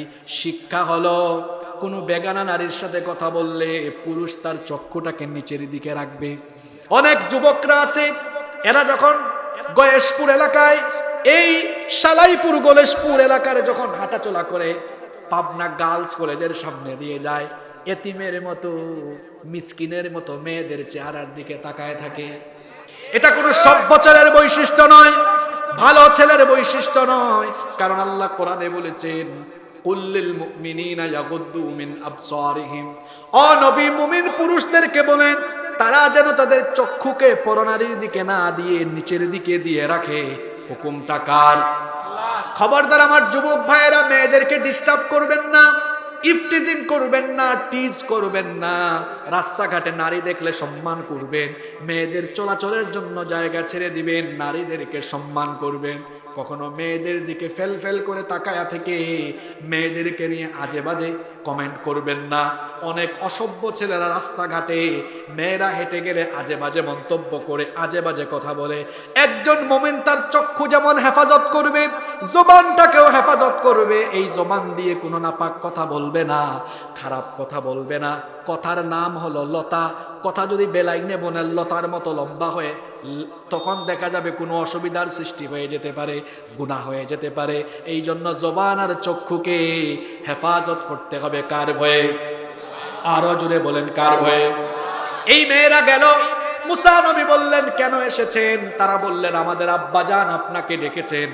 মুসা নবী মনে মনে বলছেন মনে হয় কিছু একটা ব্যাপার এখানে আছে। বললেন ঠিক আছে চলেন, তবে হ্যাঁ আমি যাব, শর্ত হলো আপনারা দুইজন আমার পিছনে হাঁটেন, আমি আপনাদের সামনে হাঁটবো। কারণ একজন পুরুষ মানুষের সামনে যদি মেয়েরা হাঁটে, ফিতনা হওয়ার সম্ভাবনা আছে না নাই? যুবক ভাইরা এখান থেকে শোনেন, মেয়েরা হেঁটে গেলে মেয়েদেরকে দেখার জন্য কেমনে কোমর দুলাইয়া দুলাইয়া হাঁটে দেখার জন্য সভ্য ছেলের মতো পিছনেও না। এটা কখনো কোনো ভালো ছেলের বৈশিষ্ট্য নয়। বরং আমরা ইমানদার হিসাবে নিজের চোখের হেফাজত করব। যাকে ভয় করে তিনি কি? জুড়ে বলেন তিনি কি? মুসা নবী গেলেন, শুআয়ব নবী অভ্যর্থনা জানালেন, জানতে চাইলেন এখানে আপনি কেমনে এসেছেন। মুসা নবী সব কথা শোনালেন, সব কথা বললেন। শুআয়ব আলাইহিস সালাম সম্পূর্ণ ঘটনা শুনে বললেন আহারে, তাহলে তো এই এলাকায় আপনার কোনো পরিচিত মানুষজন নাই, পরিচিত কেউ নাই এলাকায়, আপনি বড় অসহায়। মেয়েরা তখন বললেন আব্বাজান আমরাও তো কিছু অসহায় অবস্থায় আছি। শুআয়ব নবী বললেন কেমনে আমরা অসহায়? মেয়েরা বলল আমাদের ঘরে পুরুষ মানুষ নাই, আপনি বয়স্ক মানুষ, আর কোনো পুরুষ না থাকার কারণে আমরা তো অসহায়। এই জন্য আমরা নিজেরাই আমাদের পশুর পাল নিয়ে মেয়ে মানুষ হয়ে বাইরে যাই। তারও যেহেতু এলাকায় কেউ নাই, এই লোকটাকে আমাদের ঘরে কর্মচারী বানায়া রেখে দেন, তাহলে আমাদের ঘরের কাজগুলো করবে, পশুগুলোকে নিয়ে মরুভূমিতে যাবে। এই লোকটাকে আমরা দেখেছি কওয়িয়ুল আমিন। মেয়েরা তখন মুসা নবীর প্রশংসা করলো দুইটা। জুড়ে বলেন কয়টা? আমরা দেখেছি এটাকে কবি মানে শক্তিশালী, 2 নাম্বার আমিন অর্থাৎ বিশ্বস্ত। শুআয়ব নবী বললেন মেয়েরা এই যে তোমরা তাকে শক্তিশালী এবং আমানতদার বললা, কেন বললা ব্যাখ্যা দাও। এবার শুনেন মেয়েরা কি বলে, আব্বাজান শক্তিশালী এই জন্য বললাম, অনেক লোকের ভিড়ে আমাদের পশুর পালকে পানি পান করেছে। আবার কোনো রেওয়ায়াতে এসেছে ওই কুয়ার ঢাকনা অনেক শক্ত ছিল, এটা সরাইতে কয়েকজন যুবকের দরকার হতো। যদিও এটা দুর্বল বর্ণনা, কিন্তু সেটাও বলছি, ওই ঢাকনাটাকে মুসা নবী একাই সরাইয়া দিয়েছেন। আল্লাহু আকবার। এজন্য বললাম শক্তিশালী আর আমানতদার। এজন্য বলেছি কারণ এই যুবক আমাদের সাথে যখন কথা বলেছে আমাদের দিকে তাকায় নাই, নিচের দিকে তাকিয়ে কথা বলেছে। আবার আমাদের বাড়িতে আসার সময় আমাদেরকে পিছনে দিয়ে সে সামনে থেকেছে। বলেন তো এক নবীর খবর আর এক নবীর কাছে আছে না নাই? শুআয়ব নবী এই কথা শুনেই বুঝলেন এটা কোনো সাধারণ মানুষের স্বভাব হতে পারে না। কোন সাধারণ মানুষের চরিত্র হতে পারে না, এগুলো পয়গাম্বরী চরিত্র। তিনি বললেন, মেয়েরা, এতদিন ধরে তোমাদেরকে বিয়ে দেওয়ার জন্য জামাই খুঁজতেছি, আমি এখন পেয়ে গেছি। তিনি বললেন, আমি এই ছেলেটাকে কর্মচারী বানায়া রাখবো না। সরাসরি প্রস্তাব দিলেন, বাবারে 2 মেয়ে আছে, এখান থেকে একটা মেয়ে বিয়ে করে আমার বাড়িতে আমার মেয়ের জামাই হয়ে বসবাস করো। এবার শুনেন, আমি কিন্তু প্রতিটা পয়েন্টে পয়েন্টে শিক্ষা বলে যাচ্ছি। এখান থেকে শিক্ষা কি? এখান থেকে শিক্ষা হলো, এই যে শুআয়ব আলাইহিস সালাম মেয়ে বিয়ে দিলেন, মুসা নবীর টাকা পয়সা ক্ষমতা দেখে না চরিত্র দেখে? বাবারা একটু জুড়ে বলেন না, কি দেখে? আমরা যে এত ওয়াজ শুনি, এত ওয়াজ শুনি না, আমাদের আমল কোথায়? আমাদের মেয়ে বিয়ের জন্য কোনো ছেলে আসলে বলে কি সরকারি চাকরি না বেসরকারি চাকরি? ঠিক আছে কথা? সরকারি চাকরি সম্মানজনক, এতে কোনো সন্দেহ নাই। সরকারি চাকরি আসলে সম্মানজনক, কিন্তু আমাদের সমাজে কিছু কিছু মানুষের একটা ভুল ধারণা আছে যে সরকারি চাকরি করলেই চাকরির 5-7 বছরের মাথায় কলা গাছের মতো ফুলে যাওয়া যায়। আর 5-7 বছরের মাথায় কলা গাছের মতো যদি কেউ ফুলে যায়, এটা আসলে আর সৎ পথে যে থাকে না, এটা আর বুঝার কোনো সম্ভাবনা। সৎ পথে সরকারি চাকরি করে পাশাপাশি অন্যান্য কোনো ব্যবসা বাণিজ্য বা অন্য কোনো কিছু না করলে 5-7 বছরে আঙ্গুল ফুলে কলা গাছ হওয়ার কোনো সুযোগ। আপনারা তো মহামান্য রাষ্ট্রপতির এলাকার মানুষ, এখন দেশের মানুষ, দেশের মানুষ আর কি। তিনি তো পাবনার সন্তান, আলহামদুলিল্লাহ, মাশাআল্লাহ, এটা আপনাদের সৌভাগ্য। আসলে দীর্ঘদিন এই রাষ্ট্রপতির পদ কিশোরগঞ্জে ছিল, এখন পাবনায় চলে আসছে। আমার বাড়ি তো সিলেটে, অর্থমন্ত্রীর পদ স্বাধীনতার পরে কয়েক দশক সিলেটেই ছিল, এরপরে সিলেট থেকে এখন কুমিল্লায় চলে গেছে। যাই হোক, আপনারা সৌভাগ্যবান, এই পাবনার মানুষের অনেক ঐতিহ্য আছে এই পাবনার। আমরা সেদিকে না গেলাম। আমি বলছিলাম, সরকারি চাকরি করে সৎ থেকে পয়সাওয়ালা হওয়া অনেক কঠিন। যেমন আমাদের এই প্রজাতন্ত্রে সর্বোচ্চ সম্মানই পান মহামান্য রাষ্ট্রপতি, ওনার বেতন হলো 1,20,000 টাকা। অন্যান্য ভাতা এবং ফ্যাসিলিটিস তো আছেই, কিন্তু প্রজাতন্ত্রের বাকি কর্মচারীরা আরো নিম্ন গ্রেডে বেতন পান। 20, 30, 40, 50, 60, 70, 80, 90 হাজার, সাথে অন্যান্য ভাতা আছে। এখন আপনারা বলেন তো, এইরকম 20, 30, 40, 50, 60, 70, 80, 90 হাজার টাকা বেতন পাশাপাশি অন্যান্য ভাতা পেয়ে চাকরির 5-7 বছর যেতে না যেতে পাবনায় বাড়ি, ঢাকায় 4-5টা বাড়ি, গাড়ি, বিদেশে বাড়ি, এগুলো হয়ে যাওয়া, এটা সুলক্ষণ না কুলক্ষণ? তার মানে বুঝাই যায়, ওই যে আমার দেশের স্বাধীনতার স্থপতি মরহুম বঙ্গবন্ধু শেখ মুজিবুর রহমান যেমনে বলেছিলেন, আমি শুধু ভিক্ষা কইরা কইরা আনি আর চাটার দলেরা 4টা পুট্টা খাইয়া শেষ করে ফেলে। ওইটা ওই রকম আর কি। সরকারি চাকরি করে ঠিক আছে, কিন্তু ফাইল এখান থেকে ওখানে যায় না ঘুষের বান্ডিল ছাড়া। এরকম ঘুষখোর আর হারামখোর না হলে 5-7 বছরে আঙ্গুল ফুলে কলা গাছ হওয়ার কথা না। আগেই কয়, বাবা সরকারি চাকরি করো, পাবনায় বাড়ি আছে, গাড়ি আছে? না বাবা, এটা জিজ্ঞেস না করে বলেন, আব্বা যান হালাল পথে উপার্জন করো, তুমি কি নামাজ পড়ো, দাঁড়িয়ে আছে? শোনেন বাবা জানরা, যাদের ছেলে মেয়ে আছে, বাড়ি গাড়ি এগুলো মানুষকে সুখ দিতে পারে না বাবা। অনেক টাইলসওয়ালা বাড়িতে অনেক মেয়েরা কেঁদে কেঁদে দিন রাত পার করছে। আবার অনেক টিনের বাড়িতে মেয়েরা হেসে হেসে আনন্দে সুখে সুখে দিন রাত পার করছে। সুখ শান্তি সমৃদ্ধি আছে দিনদারিতায়, টাকা পয়সায় শুধু সুখ শান্তি সমৃদ্ধি নেই। এখান থেকে শিক্ষা নেন, মেয়ে বিয়ে দেওয়ার সময় দিনদার ছেলেকে প্রাধান্য দিবে। আর আপনারা যে 25, 26, 27 বছরের ছেলেকে প্রশ্ন করেন, বাবা তোমার গাড়ি বাড়ি আছে, আচ্ছা বলেন তো, একটা ছেলে মাত্র সদ্য পড়াশোনা শেষ করেছে, এই বয়সে কি পয়সাওয়ালা হওয়া যায়? অন্তত তার পয়সাওয়ালা হতে হতে 8-10 বছর সময় লাগবে, 35-40 বছর লাগে প্রতিষ্ঠিত হতে হতে। আর 25-26 বছরে যার বাড়ি গাড়ি আছে, ওটা তার না, ওটা তার বাপ দাদার থেকে পেয়েছে। তো বাপ দাদার পরিচয়ে যারা সমাজে চলে এরা হলো গাধা, আর নিজের পরিচয়ে যারা চলে এরা শাহজাদা।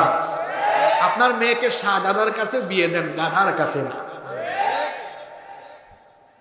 তাহলে শিক্ষা হলো বিয়ে শাদীর ক্ষেত্রে সবার উপরে প্রাধান্য দিতে হবে ছেলেদেরকে। এই যে পাবনার ছেলেরা 25, 26, 27 বছর হয়ে গেছে, বিয়ে করতে পারতেছে না অভিভাবকদের এই সকল চাপাচাপির কারণে। আপনারা ঠিকের আওয়াজ শুনে বুঝেন না ছেলেরা কি কষ্টে আছে? তারা জিনা করতে চায় না, তারা বিয়ে করতে চায়। এটাও ঠিক, আওয়াজ এখন আরো বাড়ছে। আচ্ছা, এখন শোনেন, ঘটনায় ফিরে যায়। কষ্ট হচ্ছে আপনাদের? প্রতিটা পয়েন্টে পয়েন্টে যে শিক্ষাগুলো বলছি এগুলো মনে রাখবেন। এখন মুসা নবী যে বিয়ে করবেন, বিয়ে করতে মোহরানা লাগে না? কথা বলেন, মোহরানা লাগে না? আপনার কি মোহরানা আছে? তিনি বললেন আমার তো মোহরানা নাই। শুআয়ব আলাইহিস সালাম বললেন অসুবিধা নাই বাবাজান, আমি আপনাকে মেয়ের জামাই বানাবো, আমি তো আপনার শ্বশুর, বিয়েটা যেন খুব সহজে হয়ে যায়, আমি শ্বশুর হয়ে শ্বশুরের পক্ষ থেকে মোহরানাটা আমি সহজ করে দিলাম। সুবহানাল্লাহ। কেমন সহজ করে দিলাম? তিনি তখন বললেন তুমি আমার বাড়িতে 10 বছর বসবাস করো। প্রথমে বললেন 8 বছরের কথা, 8 বছর থাকো, আমার সবকিছু দেখাশোনা করো, আর যদি পারো তো 2 বছর বাড়ায়া 10 বছর থাকো। এই যে তুমি 8 বা 10 বছরের চুক্তিতে থাকবা, এটাই হবে তোমার বিয়ের মোহরানা। শ্বশুর, মেয়ের বাপ, মেয়ে বিয়ে দিচ্ছেন, জামাইয়ের জন্য মোহরানা সহজ করে দিলেন না কঠিন করে দিলেন? এখান থেকে আরেকটা শিক্ষা নেন। মেয়ে বিয়ে দেওয়ার সময় তো চাপায়া দেন, বাবারে 10 লক্ষ দিতে হবে, 20 লক্ষ দিতে হবে, 30 লক্ষ দিতে হবে, মোহরানা চাপায়া দিবেন না। আপনি বলবেন আব্বাজান আমার মেয়েকে আপনি বিয়ে করছেন, যেটা আপনার জন্য সহজ হয় ওইটা দিয়া মেয়েটাকে নিয়ে যান। সুবহানাল্লাহ। এটা হলো সুন্নতি বিয়ের, সুন্নতি তরিকার বিয়ের নমুনা। শোনেন, এত এত চাপাচাপি করেন কেন? হ্যাঁ, আল্লাহর রাসূল অনেক সাহাবীদেরকে বিয়ে দিয়েছেন। এক সাহাবীকে বলছেন বিয়ে ঠিক হয়েছে, মোহরানা আছে? তিনি বললেন না। বললেন যাও তো বাড়িতে যাও, গিয়ে দেখো কিছু পাও কিনা। ওই সাহাবী বাড়ি থেকে একটা আংটি নিয়ে আসছেন। কি নিয়ে আসছেন? লোহার আংটি, বেশি দামও না, অল্প টাকা। এসে বললেন আল্লাহ রাসূল এই যে লোহার একটা আংটি পাইছি বাড়িতে, আর কিচ্ছু নাই, এটা তো দামও বেশি নাই। নবীজি বললেন ওইটাই দাও, ওইটা বিক্রি করে যে অল্প পয়সা পাবো ওইটাই তোমার বিয়ের মোহরানা বানিয়ে বিয়ে দিয়ে দিও। অনেককে বলেছেন সাহাবীর বিয়ে হচ্ছে, যে নারী ঠিক হয়েছে ওই মেয়ে কোরআন পড়তে জানে না, মোহরানা নাই, বললেন তুমি তাকে কোরআন শেখায় দিবা, এটাই হলো মোহরানা। সুবহানাল্লাহ। বিয়ে কঠিন ছিল না, সহজ ছিল সেই যুগে, এজন্য সেই যুগে জিনা ছিল না। এখন বিয়ে কঠিন হয়ে গিয়েছে, এই জন্য দেখা যায় জিনা আর জিনা। আর বলা হচ্ছে 18 বছরের আগে বিয়ে নাই। ওইদিকে কুড়িগ্রামের ভুরুঙ্গামারির ক্লাস 5-এর ছেলে তার 2 বান্ধবী নিয়ে কক্সবাজার, ক্লাস 9-এর মেয়েকে প্রধান শিক্ষক নিয়ে উধাও। ঢাকার হাতির ঝিল দিয়ে গেলে আর রমনার বটমূল দিয়ে গেলে দেখা যায় স্কুল কলেজের ছেলে মেয়েরা কবুতরের জুড়ার মতো বসে আছে। আর বিশ্ববিদ্যালয়গুলোতে ঢুকলে ওরে বাপরে বাপ, আপনি বলবেন হুজুর আপনি বিশ্ববিদ্যালয়ের খবর কেমনে জানেন? হুজুর বিশ্ববিদ্যালয়ে পড়ুয়া, স্কুলেও পড়েছে, হুজুর মাদ্রাসায়ও পড়েছে, বিশ্ববিদ্যালয়ে পড়েছে, হুজুর বিশ্ববিদ্যালয়ে পড়ুয়া, বিশ্ববিদ্যালয় ক্যাম্পাসের খবর জানে। বিশ্ববিদ্যালয়ে পড়ুয়া শিক্ষাবিজ্ঞ, দাড়ি নাই, মুছ আছে, বুদ্ধি হতে হতে মাথার মাঝখানের চুল পড়ে গেছে। তারপর তারা খুব মুশন নিয়ে ভাব নিয়ে বলেন এই মাদ্রাসাগুলোতে জঙ্গিবাদের প্রশিক্ষণ দেওয়া হয়, এই মাদ্রাসাগুলো জাতির মাথা খেয়ে ফেললো। মানে যত মাদ্রাসার বিরুদ্ধে কথা বলা যায় তারা বলছে। অথচ এই বিশ্ববিদ্যালয়গুলো কি উপহার দিল আমাদেরকে? তারা মাদ্রাসা শিক্ষা নিয়ে এত কথা বলে, কবুতরের জুড়ার মতো বসে বসে বাদাম খাওয়া, ঢলাঢলি মাখামাখি মাদ্রাসার কোনো ক্যাম্পাসে আছে?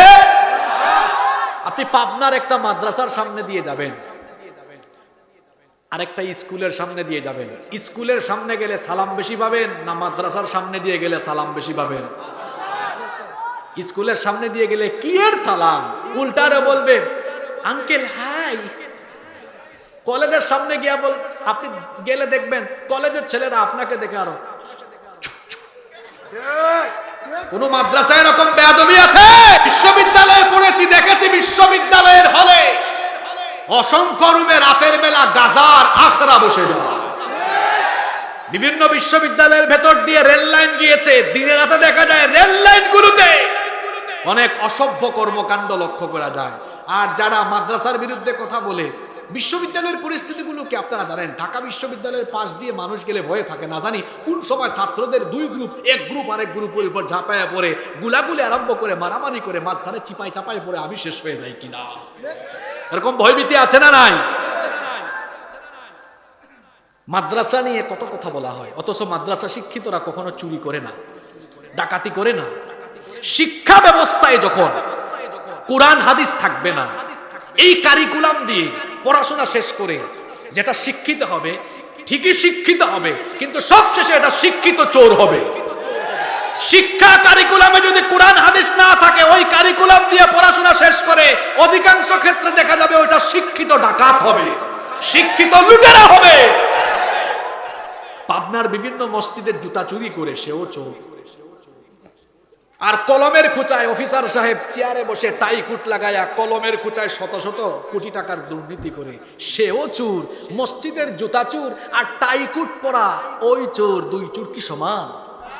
একটা শিক্ষিত চোর আর একটা অশিক্ষিত চোর। অশিক্ষিত চোর সমাজের জন্য অত ক্ষতিকারক না, সে তো কয়েক হাজার টাকার জুতা নিয়েছে। আর শিক্ষিত চোরেরা টাই কোট পরে, তারা দেখা যায় প্রতিনিধিত্বশীল চেয়ারগুলোতে বসে কলমের খোঁচায় কোটি কোটি টাকা দুর্নীতি করে বেগম পাড়ায় বাড়ি বানায়, দেশের টাকা বিদেশে লুটপাট করে। শিক্ষা দিয়ে কি হয়েছে? কোন মাদ্রাসার হুজুরদের বেগম পাড়ায় বাড়ি আছে? মাদ্রাসা পড়ুয়া কারো যারা বিভিন্ন চেয়ারে বসেছে মাদ্রাসায় পড়ে, এরা কখনো দেশের টাকা বিদেশে পাচার করেছে? শিক্ষা ব্যবস্থায় কুরআন নাই, হাদিস নাই।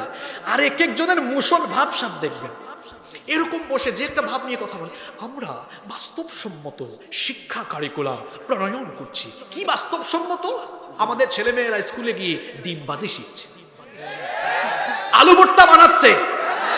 যখন বিভিন্ন দেশে প্রদর্শনী হচ্ছে, রকেট প্রদর্শনী, পারমাণবিক অস্ত্র প্রদর্শনী, যখন বিভিন্ন দেশে তথ্য প্রযুক্তির সমৃদ্ধি দিয়ে এগিয়ে যাওয়ার প্রতিযোগিতা চলছে, তখন আমরা উন্নত শিক্ষা কারিকুলামের নাম দিয়ে ডিমবাজি আর আলু ভর্তার প্রতিযোগিতায় নামছি। আমরা এগুলো বললে এনএসআই ডিবির ভাইয়েরা আমাদেরকে মাহফিলের পরে ধরে, এগুলা বললেন কেন? এগুলা তো অপপ্রচার। এখানে তো 6-7 পড়ুয়া ছেলে মেয়েদের বাপ মা আছে। আব্বা জানরা, আমি কি মিথ্যা বলেছি? পুলামাইয়ারা কি করে এখন? সন্ধ্যার পরে কাগজ কাটে, কাগজ কেটে ফুল বানায়, কাগজ দিয়া প্লেন বানায়, মাটি দিয়া হাড়ি বানায়, যেন আমাদের ছেলে মেয়েদেরকে কামার কুমার বানানোর প্রশিক্ষণ চলছে। ছেলে মেয়েরা এখন ব্যাগের মধ্যে বই, খাতা, কলম এগুলো যতটা না বেশি নেয়, তার চেয়ে বিভিন্ন আর্ট পেপার, বিভিন্ন রঙের পেন্সিল। আবার অনেক ছেলে মেয়েরা তো এখন ব্যাগের ভিতরে বিছানার চাদর, বালিশ নিয়েও যায়। বললাম বালিশ নিয়ে, বিছানা নিয়ে, চাদর নিয়ে কেড়ে যাও। আপনারা ফেসবুকে দেখেন না ভিডিওটা? কারণ ক্লাসের মধ্যে প্রেজেন্টেশন দিতে হবে কি করে বিছানা বিছাইয়া ঘুমাইতে হয়, আবার ঘুম থেকে উঠে বিছানা গুছাতে হয়। ঠিক আছে কথা? মূল সাবজেক্ট গুলোতে এগুলো ঢুকিয়ে দেওয়া হয়েছে। ইসলাম শিক্ষা নামক বইয়ে ইসলাম শিক্ষা এখন আর নাই, আছে নাটক শিক্ষা। আমাদের ছেলেমেয়েরা ডিভাইস আসক্ত হয়ে পড়ছে। মাগরিবের পরে বলে, আব্বু একটু ফোন দাও তো, আম্মু একটু ফোন দাও। যে মোশন, যে ভাব, ফোন দাও কেন? আমাকে একটা অ্যাসাইনমেন্ট তৈরি করতে হবে, গুগল থেকে সার্চ করে। তো কতক্ষণ আপনি আপনার ছেলে মেয়েকে চোখের সামনে রাখবেন বলেন? সে কি গুগলে সার্চ করে তার অ্যাসাইনমেন্ট করে, নাকি সে বিভিন্ন নিষিদ্ধ সাইটে ঢুকে? এটা তো সার্চ হিস্ট্রি তালাশ করলে তারপরে খুঁজে পাওয়া যাবে। 6-7 বইয়ের ভিতরে যৌন উদ্দীপনামূলক, যৌন সুরসুরিমূলক বিভিন্ন শব্দ ঢুকিয়ে দেওয়া হয়েছে। ক্লাস 6 স্বাস্থ্য সুরক্ষা বইয়ে 2য় অধ্যায়ে কৈশোরের যত্ন নেই নামে একটা চ্যাপ্টার ঢুকিয়ে দেওয়া হয়েছে, যেটা ছেলেমেয়েরা আগে ক্লাস 9-10 জানতো, 5-6 ঢুকানো হয়েছে। আমি সেদিন ফেসবুকে একটা ভিডিও দেখছি, এক মেয়ে তার মাকে গিয়ে বলছে, আচ্ছা আম্মু, আমাদেরকে ক্লাসে আজকে বলা হয়েছে কৈশোরকালে শারীরিক পরিবর্তন আসে, এজন্য মাঝে মাঝে নাকি পুরুষদের, ছেলেদের স্পাম বের হয়। আচ্ছা আম্মা, স্পাম কি? ইন্না লিল্লাহি ওয়া ইন্না ইলাইহি। এই ভিডিওটা দেখছেন কে কে? হাত তুলেন তো। মাত্র একজন, পাবনা। আমিও দেখছি, এই জন্য আমি বলেছি, না দেখে তো বলে না, এই যে আরো দেখছে অনেকে। আরেক ছেলে গিয়ে তার বাপকে বলতেছে, আচ্ছা আব্বু, পিরিয়ড কি?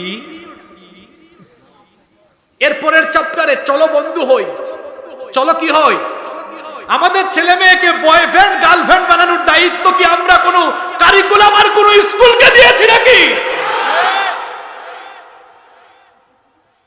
এই কারিকুলাম নিয়ে হুজুররা নয়, দেশের অভিভাবকরা আন্দোলন করছে।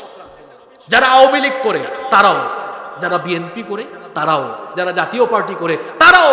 কারণ শিক্ষাকে আমরা কখনো রাজনীতির অংশ বানাতে চাই না। শিক্ষাকে আমরা রাজনীতির ঊর্ধ্বে দেখতে চাই।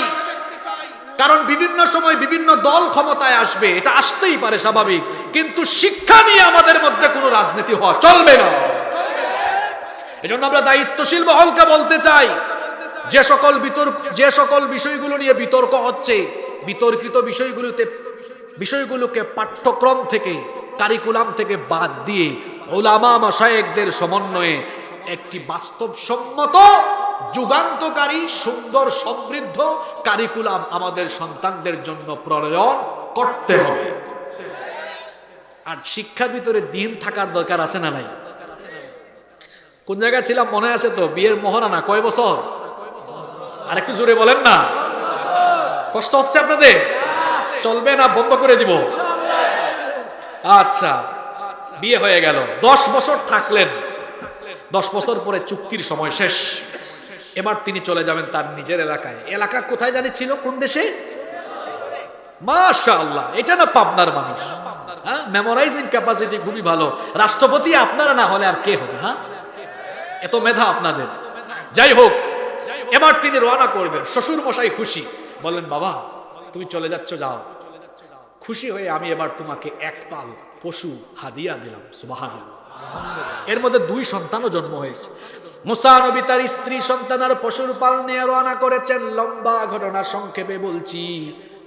সিনাই পর্বতমালার তুর পাহাড়ের তুয়া উপত্যকায় যাওয়ার পরে আল্লাহ তাআলা মুসা নবীকে নবুয়ত দিলেন। মুসা নবীর দুয়া অনুযায়ী, দাবি অনুযায়ী তার ভাই হারুন আলাইহিস সালামকেও আল্লাহ তাআলা নবুয়ত দিলেন। 2 ভাইকে আল্লাহ নবুয়ত দিয়ে অর্ডার করলেন, ইযহাব ইলা ফিরআউনা ইন্নাহু তাগা। 2 ভাই ফেরাউনের কাছে যাও, গিয়ে দাওয়াত দাও। মুসা নবী আর তার ভাই গিয়ে ফেরাউনকে দাওয়াত দিলেন। ফেরাউন বলল, কি ব্যাপার মুসা, আমার এলাকায় নতুন আবার কোন দিনের দাওয়াত দাও? আমি এগুলা মানি না। দিন গ্রহণ করলো না, মুআজিজাও দেখানো হলো। লম্বা ঘটনা সংক্ষেপে বলছি। মুসা নবী দাওয়াত দেওয়ার পরে ফেরাউন ঈমান আনে নাই। ফেরাউন তার ফেরাউনি কর্মকাণ্ড, অর্থাৎ মুসা নবীর উম্মতদেরকে জেলখানায় বন্দী করে রাখা, মুসা নবীর উম্মতের লোকদের কাউকে কাউকে মেরে ফেলা, কাউকে কাউকে উত্তপ্ত তেলের কড়াইয়ের মধ্যে ফেলে দেওয়া, মাটির নিচে কোমর পর্যন্ত দাবিয়ে দিয়ে চাবক পিটা করা, এগুলো ছিল ফেরাউনের চরিত্র। এখনো দুনিয়ায় ফেরাউনের চরিত্র আছে। যারা ইমানদারেরা ইমানের পথে চলার কারণে মাঝে মাঝে জেলখানায় তারা ভৈরা রাখে। তাহলে ভালো মানুষকে জেলখানার ভিতরে রাখা আর শেষরা চোরদেরকে জেলের বাইরে রাখা, এটা ভালো শাসকের নমুনা নয়, এটা হলো ফেরাউনি চরিত্রের আরেকটা নমুনা। কষ্ট হচ্ছে নাকি আপনাদের? ব্যথা লাগে নাকি আপনাদের? এক জায়গায় আমারে কয়, হুজুর কুরআনে আপনি এত বিষয় থইয়া আজকে ফেরাও। আমি বললাম, বুঝলাম না, ওয়াজ চলে ফেরাউনের, ব্যথা লাগে আপনার? ওয়াজ চলে কার? ব্যথা পান আপনি? ফেরাউনের জন্য এত মায়া কান্না কেন? তাহলে কি ফেরাউনের ক্যারেক্টার কিছু কিছু মিলে নাকি? কথা বোঝা যায়? মুসা নবী দাওয়াত দিলেন, তার ভাই হারুন আলাইহিস সালাম সহ দাওয়াত দিলেন। ফেরাউনগিরি চালাইতে থাকলো 20 বছর। কত বছর? কথা শেষের দিকে চলে আসছি, কিন্তু এখন ঘুমায় গেলে চলবে না। কত বছর? 20 বছর পরে আল্লাহ তাকে লোহিত সাগরে ডুবাইয়া মেরেছেন। এখন প্রশ্ন হলো, মুসা নবী যেদিন দাওয়াত দিয়েছেন, মুসা নবীর দাওয়াত কবুল না করে বেয়াদবি করলো, মানুষকে জেলে ঢুকাইলো, মারলো, কাটলো, নির্যাতন করলো, আল্লাহ কেন এই ফেরাউনকে তখন সাইজ করলেন না? সাথে সাথে কেন অ্যাকশনে গেলেন না? কেন 20 বছর পরে তারে সাইজ করলেন? এটা প্রশ্ন কিনা? এই প্রশ্নের উত্তর কোরআনে নাই, আছে না নাই? শুনে নেবা এই প্রশ্নের উত্তর। আল্লাহ সাথে সাথে সাইজ এই জন্য করেন নাই, তার 1 নাম্বার কারণ হলো, যারা ঈমান আনবে, ঈমান আনার পরে এদের ঈমানটা কি জাতের ঈমান? ঈমান আনার পরে আল্লাহকে ভয় করে, আল্লাহ এবং রাসূলের তরিকার উপরে ফেরাউনের চরিত্রকে সামনে রেখেও সাহসের সাথে তারা দাঁড়িয়ে থাকতে পারে কিনা, ফেরাউনি ক্যারেক্টারের সামনে ঈমান নিয়ে বেঁচে থাকতে পারে কিনা, ঈমানদারের সেই হিম্মত আছে কিনা, ঈমানদারের ঈমান পরীক্ষা করার জন্য আল্লাহ যুগে যুগে ফেরাউনি ক্যারেক্টার দাঁড় করায় রাখে। আপনারা মনে হয় ঘুমাই গেছেন।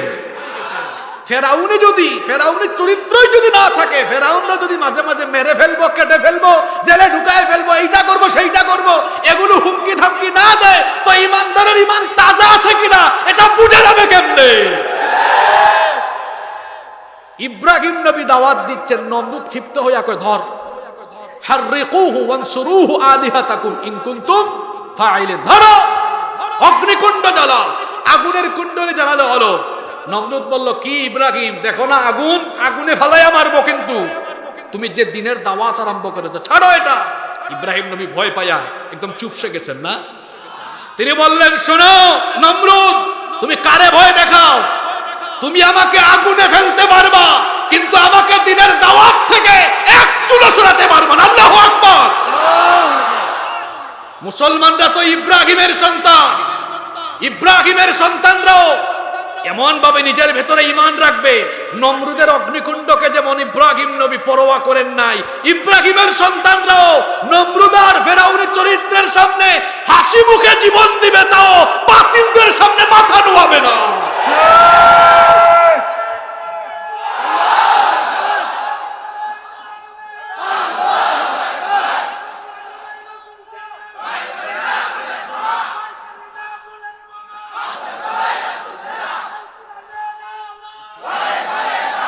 বসেন বসেন। সম্মানিত ভাইয়েরা, সম্মানিত ভাইয়েরা, তাহলে ফেরাউনকে আল্লাহ সাথে সাথে সাইজ করেন নাই, কয় কারণে? কয় কারণে? আরেকটু জোরে বলেন। স্লোগান দিয়ে আপনারা ক্লান্ত হয়ে গেছেন। কয় কারণ? 1 নাম্বার, ঈমানদারের ঈমান খাঁটি কিনা যাচাই করার। লোহা বানানো হয় আগুনের মধ্যে পুড়াইয়া, বুঝতে পেরেছেন? স্বর্ণ এমনি এমনি খাঁটি হয় না। তাই ঈমানদারের ঈমান খাঁটি হওয়ার জন্য ঈমানি পরীক্ষা লাগবে। ওই বিষয়ে সূরা আনকাবুতে আলোচনা আছে, গেলে লম্বা হয়ে যাবে। 2 নম্বর কারণ, আল্লাহ তাআলার দয়া কম না বেশি?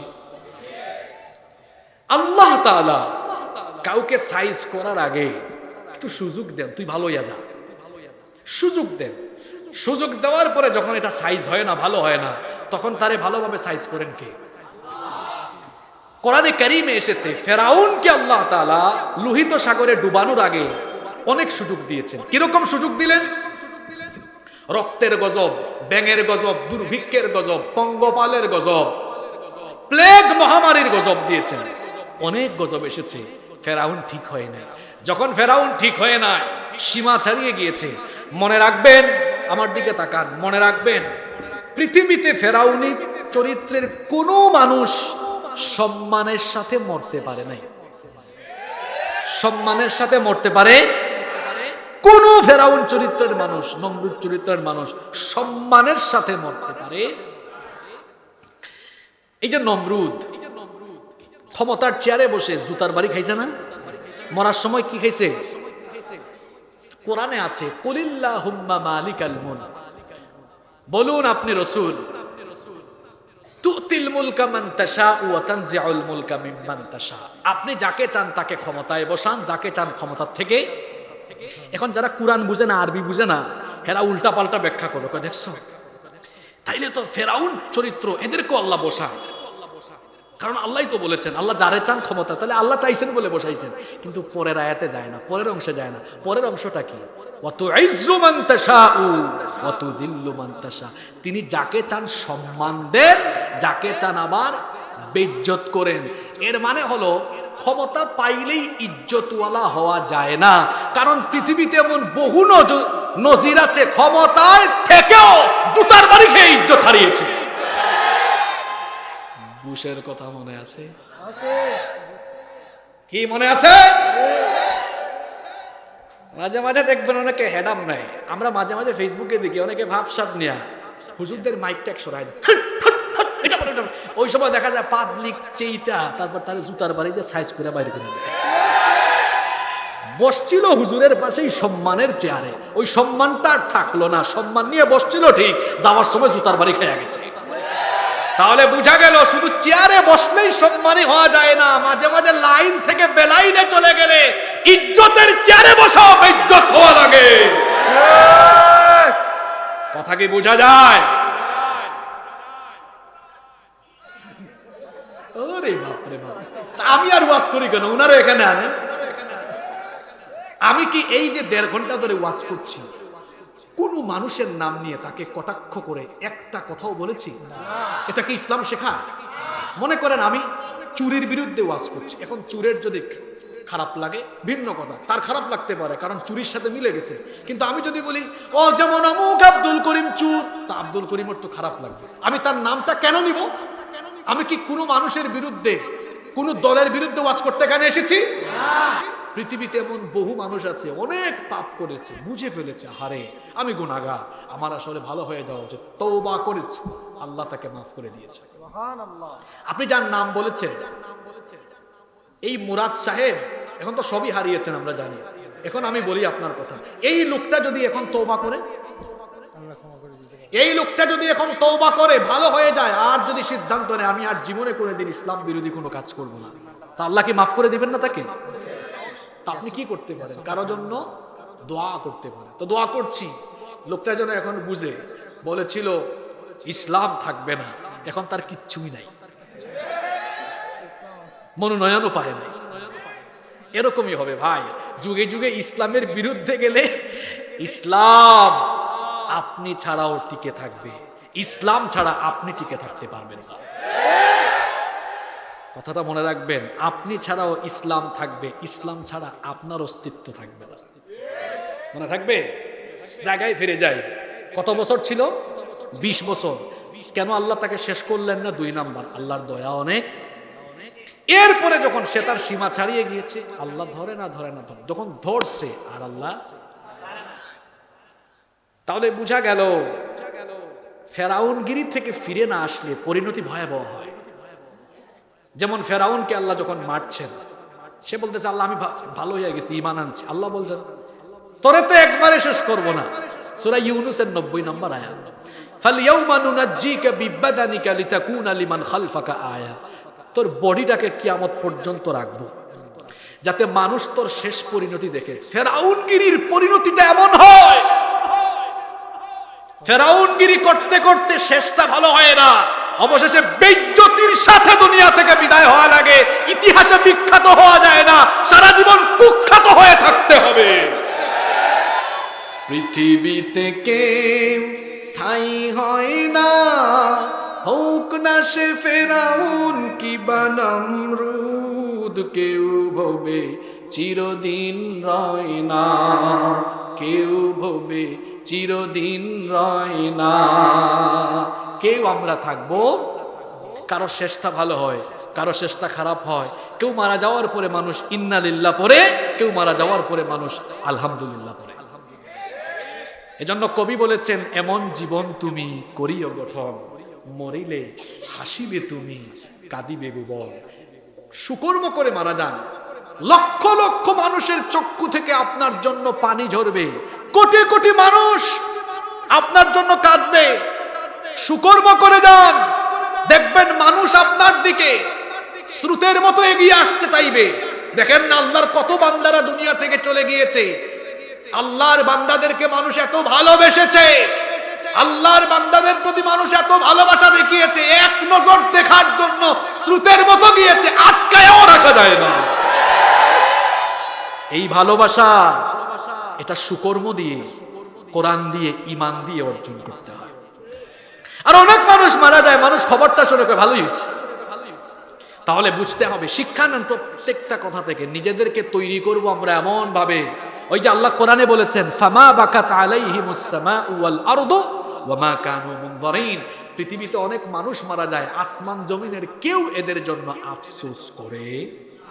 আর সহি হাদিসে এসেছে, নবীজি বলেছেন মুত্তাকি যখন মারা যায়, কোটি কোটি ইমানদারি কেবল কাঁদে না, ওই ইমানদারের জন্য আল্লাহ আসমান জমিন 40 দিন পর্যন্ত ক্রন্দন করে। সুবহানাল্লাহ। আল্লাহ তুমি আমাদেরকে সেই জাতের ইমানদার বানায় দাও। তাহলে বলছিলাম এই আয়াত থেকে ফেরাউনের ক্যারেক্টার পেলাম কয়টা? জোরে বলেন, কষ্ট হচ্ছে? শেষের দিকে চলে আসছে। ইন্না ফিরআউনা আলা ফিল আরদ, উদ্ধত করেছে, ওয়াজআলা আহলাহা শিয়া, ডিভাইড এন্ড রুলস, বিভক্ত করে শাসন করেছে। 3 নাম্বার ইয়াসতাদঈফু তাইফাতাম মিনহুম, একটা দলকে দুর্বল করে রেখেছে।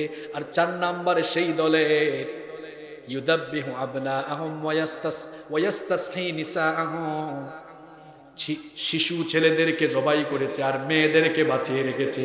তার এই কুকর্মগুলো আল্লাহ তাআলা বলছেন ইন্নাহু কানা মিনাল মুফসিদিন, এগুলো ছিল সন্ত্রাসী কর্মকাণ্ড।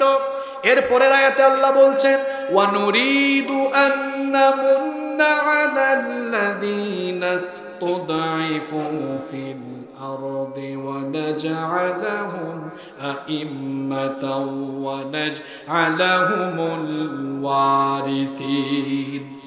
সে যাদেরকে দুর্বল করে রেখেছিল, আমি চেয়েছিলাম ওই দুর্বল ইমানদারদেরকে জমিনের নেতৃত্ব দিব, তাদেরকে আমি কর্তৃত্ব দিব।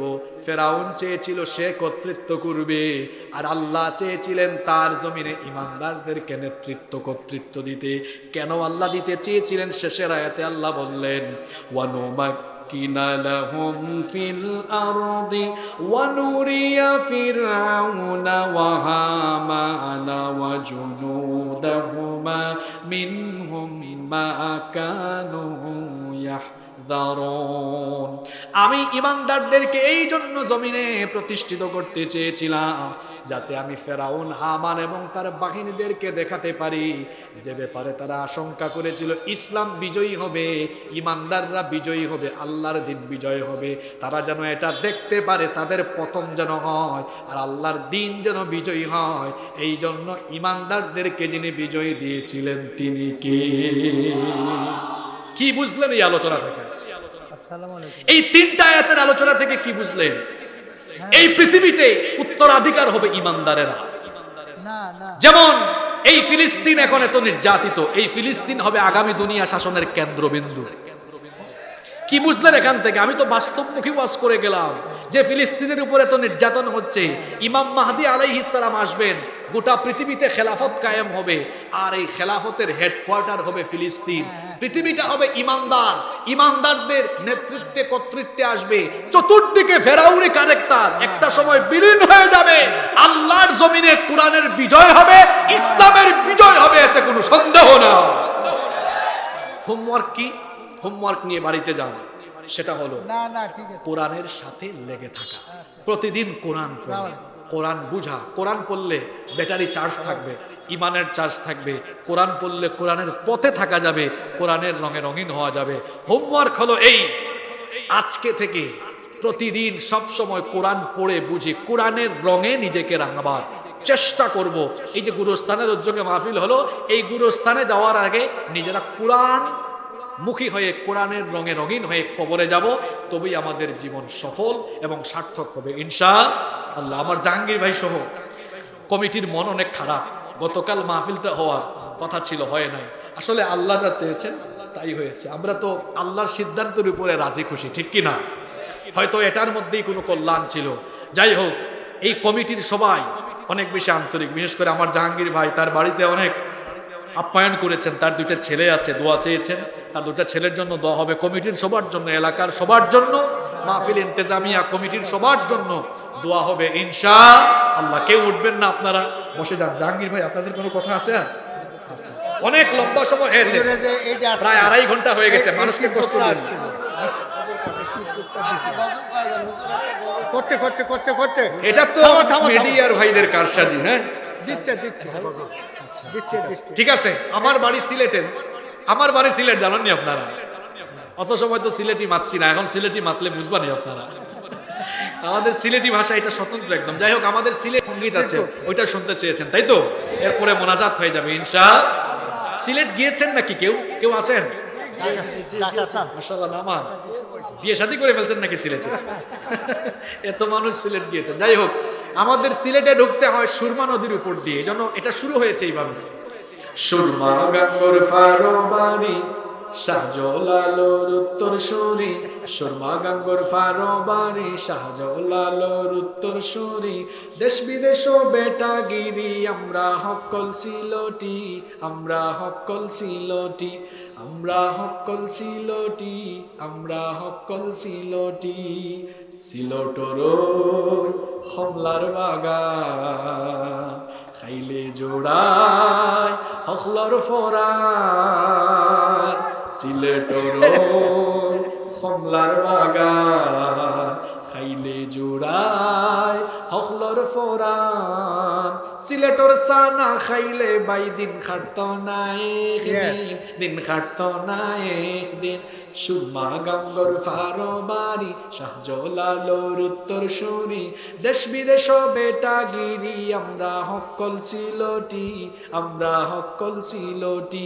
Saudi Arab Abu Dhabi Qatar Dubai London যাবি, আমেরিকাত গিয়া দেখবাই ফাইবাই খালি সিলটি, ফাইবাই খালি সিলটি, সুরমা গঙ্গর ফারবানি শাহজালালোর উত্তর সুরি, দেশ বিদেশ বেটা গিরি আমরা হকল সিলটি, আমরা হকল সিলটি, আমরা সবাই পাবনাবাসী, আমরা সবাই বাংলাদেশী। এখন আপনারা রেসপন্স করলেন। যাই হোক, আঞ্চলিকতা দিয়ে আসলে আমরা চলাফেরা করি না, আমরা সবাই বাংলাদেশী, সবাই আমরা মুসলমান, ভাই ভাই হয়ে আমরা বেঁচে থাকবো ইনশাআল্লাহ। কমিটির সবার জন্য দোয়া হবে। ও আচ্ছা, মোনাজাতের আগে অনেকে থাকেন যে স্পেশালি 2000, 5000, 10,000 এরকম অনেকেই থাকেন যে হুজুরের হাতে দিয়ে দিব দোয়ার আগে, মোনাজাতের আগে। এমনিতে তো ব্যাগ কালেকশন হয়ে গিয়েছে, এরপরেও যদি কেউ স্পেশালি দিতে চান, বসেন বসেন, উঠিয়েন না, এখনই আমি মোনাজাত দিয়ে দিব, মোনাজাতটা করে যান। হায় হায়, এত ভদ্র মানুষ আপনারা। আচ্ছা, এরকম কেউ থাকলে স্পেশাল থাকে না অনেকে, 1, 2 হাজার, 4,000, 5,000,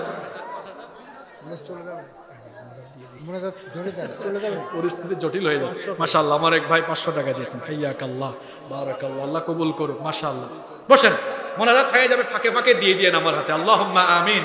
আল্লাহুম্মা আমিন। রব্বানা যালামনা আনফুসানা ওয়া ইন লাম তাগফির লানা ওয়া তারহামনা লানাকুনান্না মিনাল খাসিরিন। ربنا اصرف عنا عذاب جهنم إن عذابها كان غراما رب العالمين দীর্ঘ রাত পর্যন্ত তোমার অসংখ্য গোলামেরা নীরবে বসে বসে তোমার কালাম থেকে আলোচনা শুনলেন। রব্বুল আলামিন, গভীর এই রাতে আমরা যারা হাত পেতেছি, জীবনে কম বেশি সবাই আমরা গুনাহ করে ফেলেছি। মালিক, আমাদের গুনার দিকে না তাকিয়ে তোমার গাফফার নামের দিকে নজর দিয়ে গাফফার নামের খাতিরে আমাদের জীবনের সকল গুনাহগুলোকে তুমি মাফ করে দাও। আমিন। রব্বুল আলামিন, আমাদের স্ত্রী সন্তান মা বাবা ভাই বোন পরিবারের সবাইকে তুমি মাফ করে দাও। আমিন। আমাদের যাদের আব্বা আম্মা আমাদেরকে ছেড়ে অন্ধকার কবরে চলে গিয়েছেন জানি না, আমাদের আব্বা আম্মা অন্ধকার কবরে কোন অবস্থায় আছেন, মালিক আমাদের মা বাবা যাদের কবরে বাসী হয়েছেন, দয়া করে মেহেরবানি করে তাদের কবরগুলোকে তুমি জান্নাতুল ফেরদাউস বানিয়ে দাও। আমিন। আল্লাহুম্মা আমিন।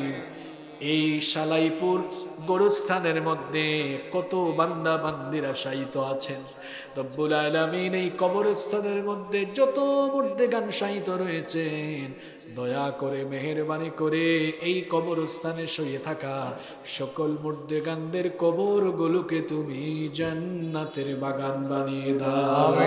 আল্লাহুম্মা আমিন। রব্বুল আলামিন আমাদের আত্মীয় স্বজন যারা কবরে চলে গিয়েছেন সবাইকে মাফ করে দাও। রব্বুল আলামিন ওগো আমাদের মালিক, আমাদের মধ্যে যারা অসুস্থ তুমি তাদেরকে শিফা দান করে দাও। আমিন। আমাদের অভাব অনটন দূর করে দাও। চাকরি বাকরি ব্যবসা বাণিজ্যে বরকত দাও। যারা বেকার আছেন কর্মসংস্থানের ব্যবস্থা করে দাও।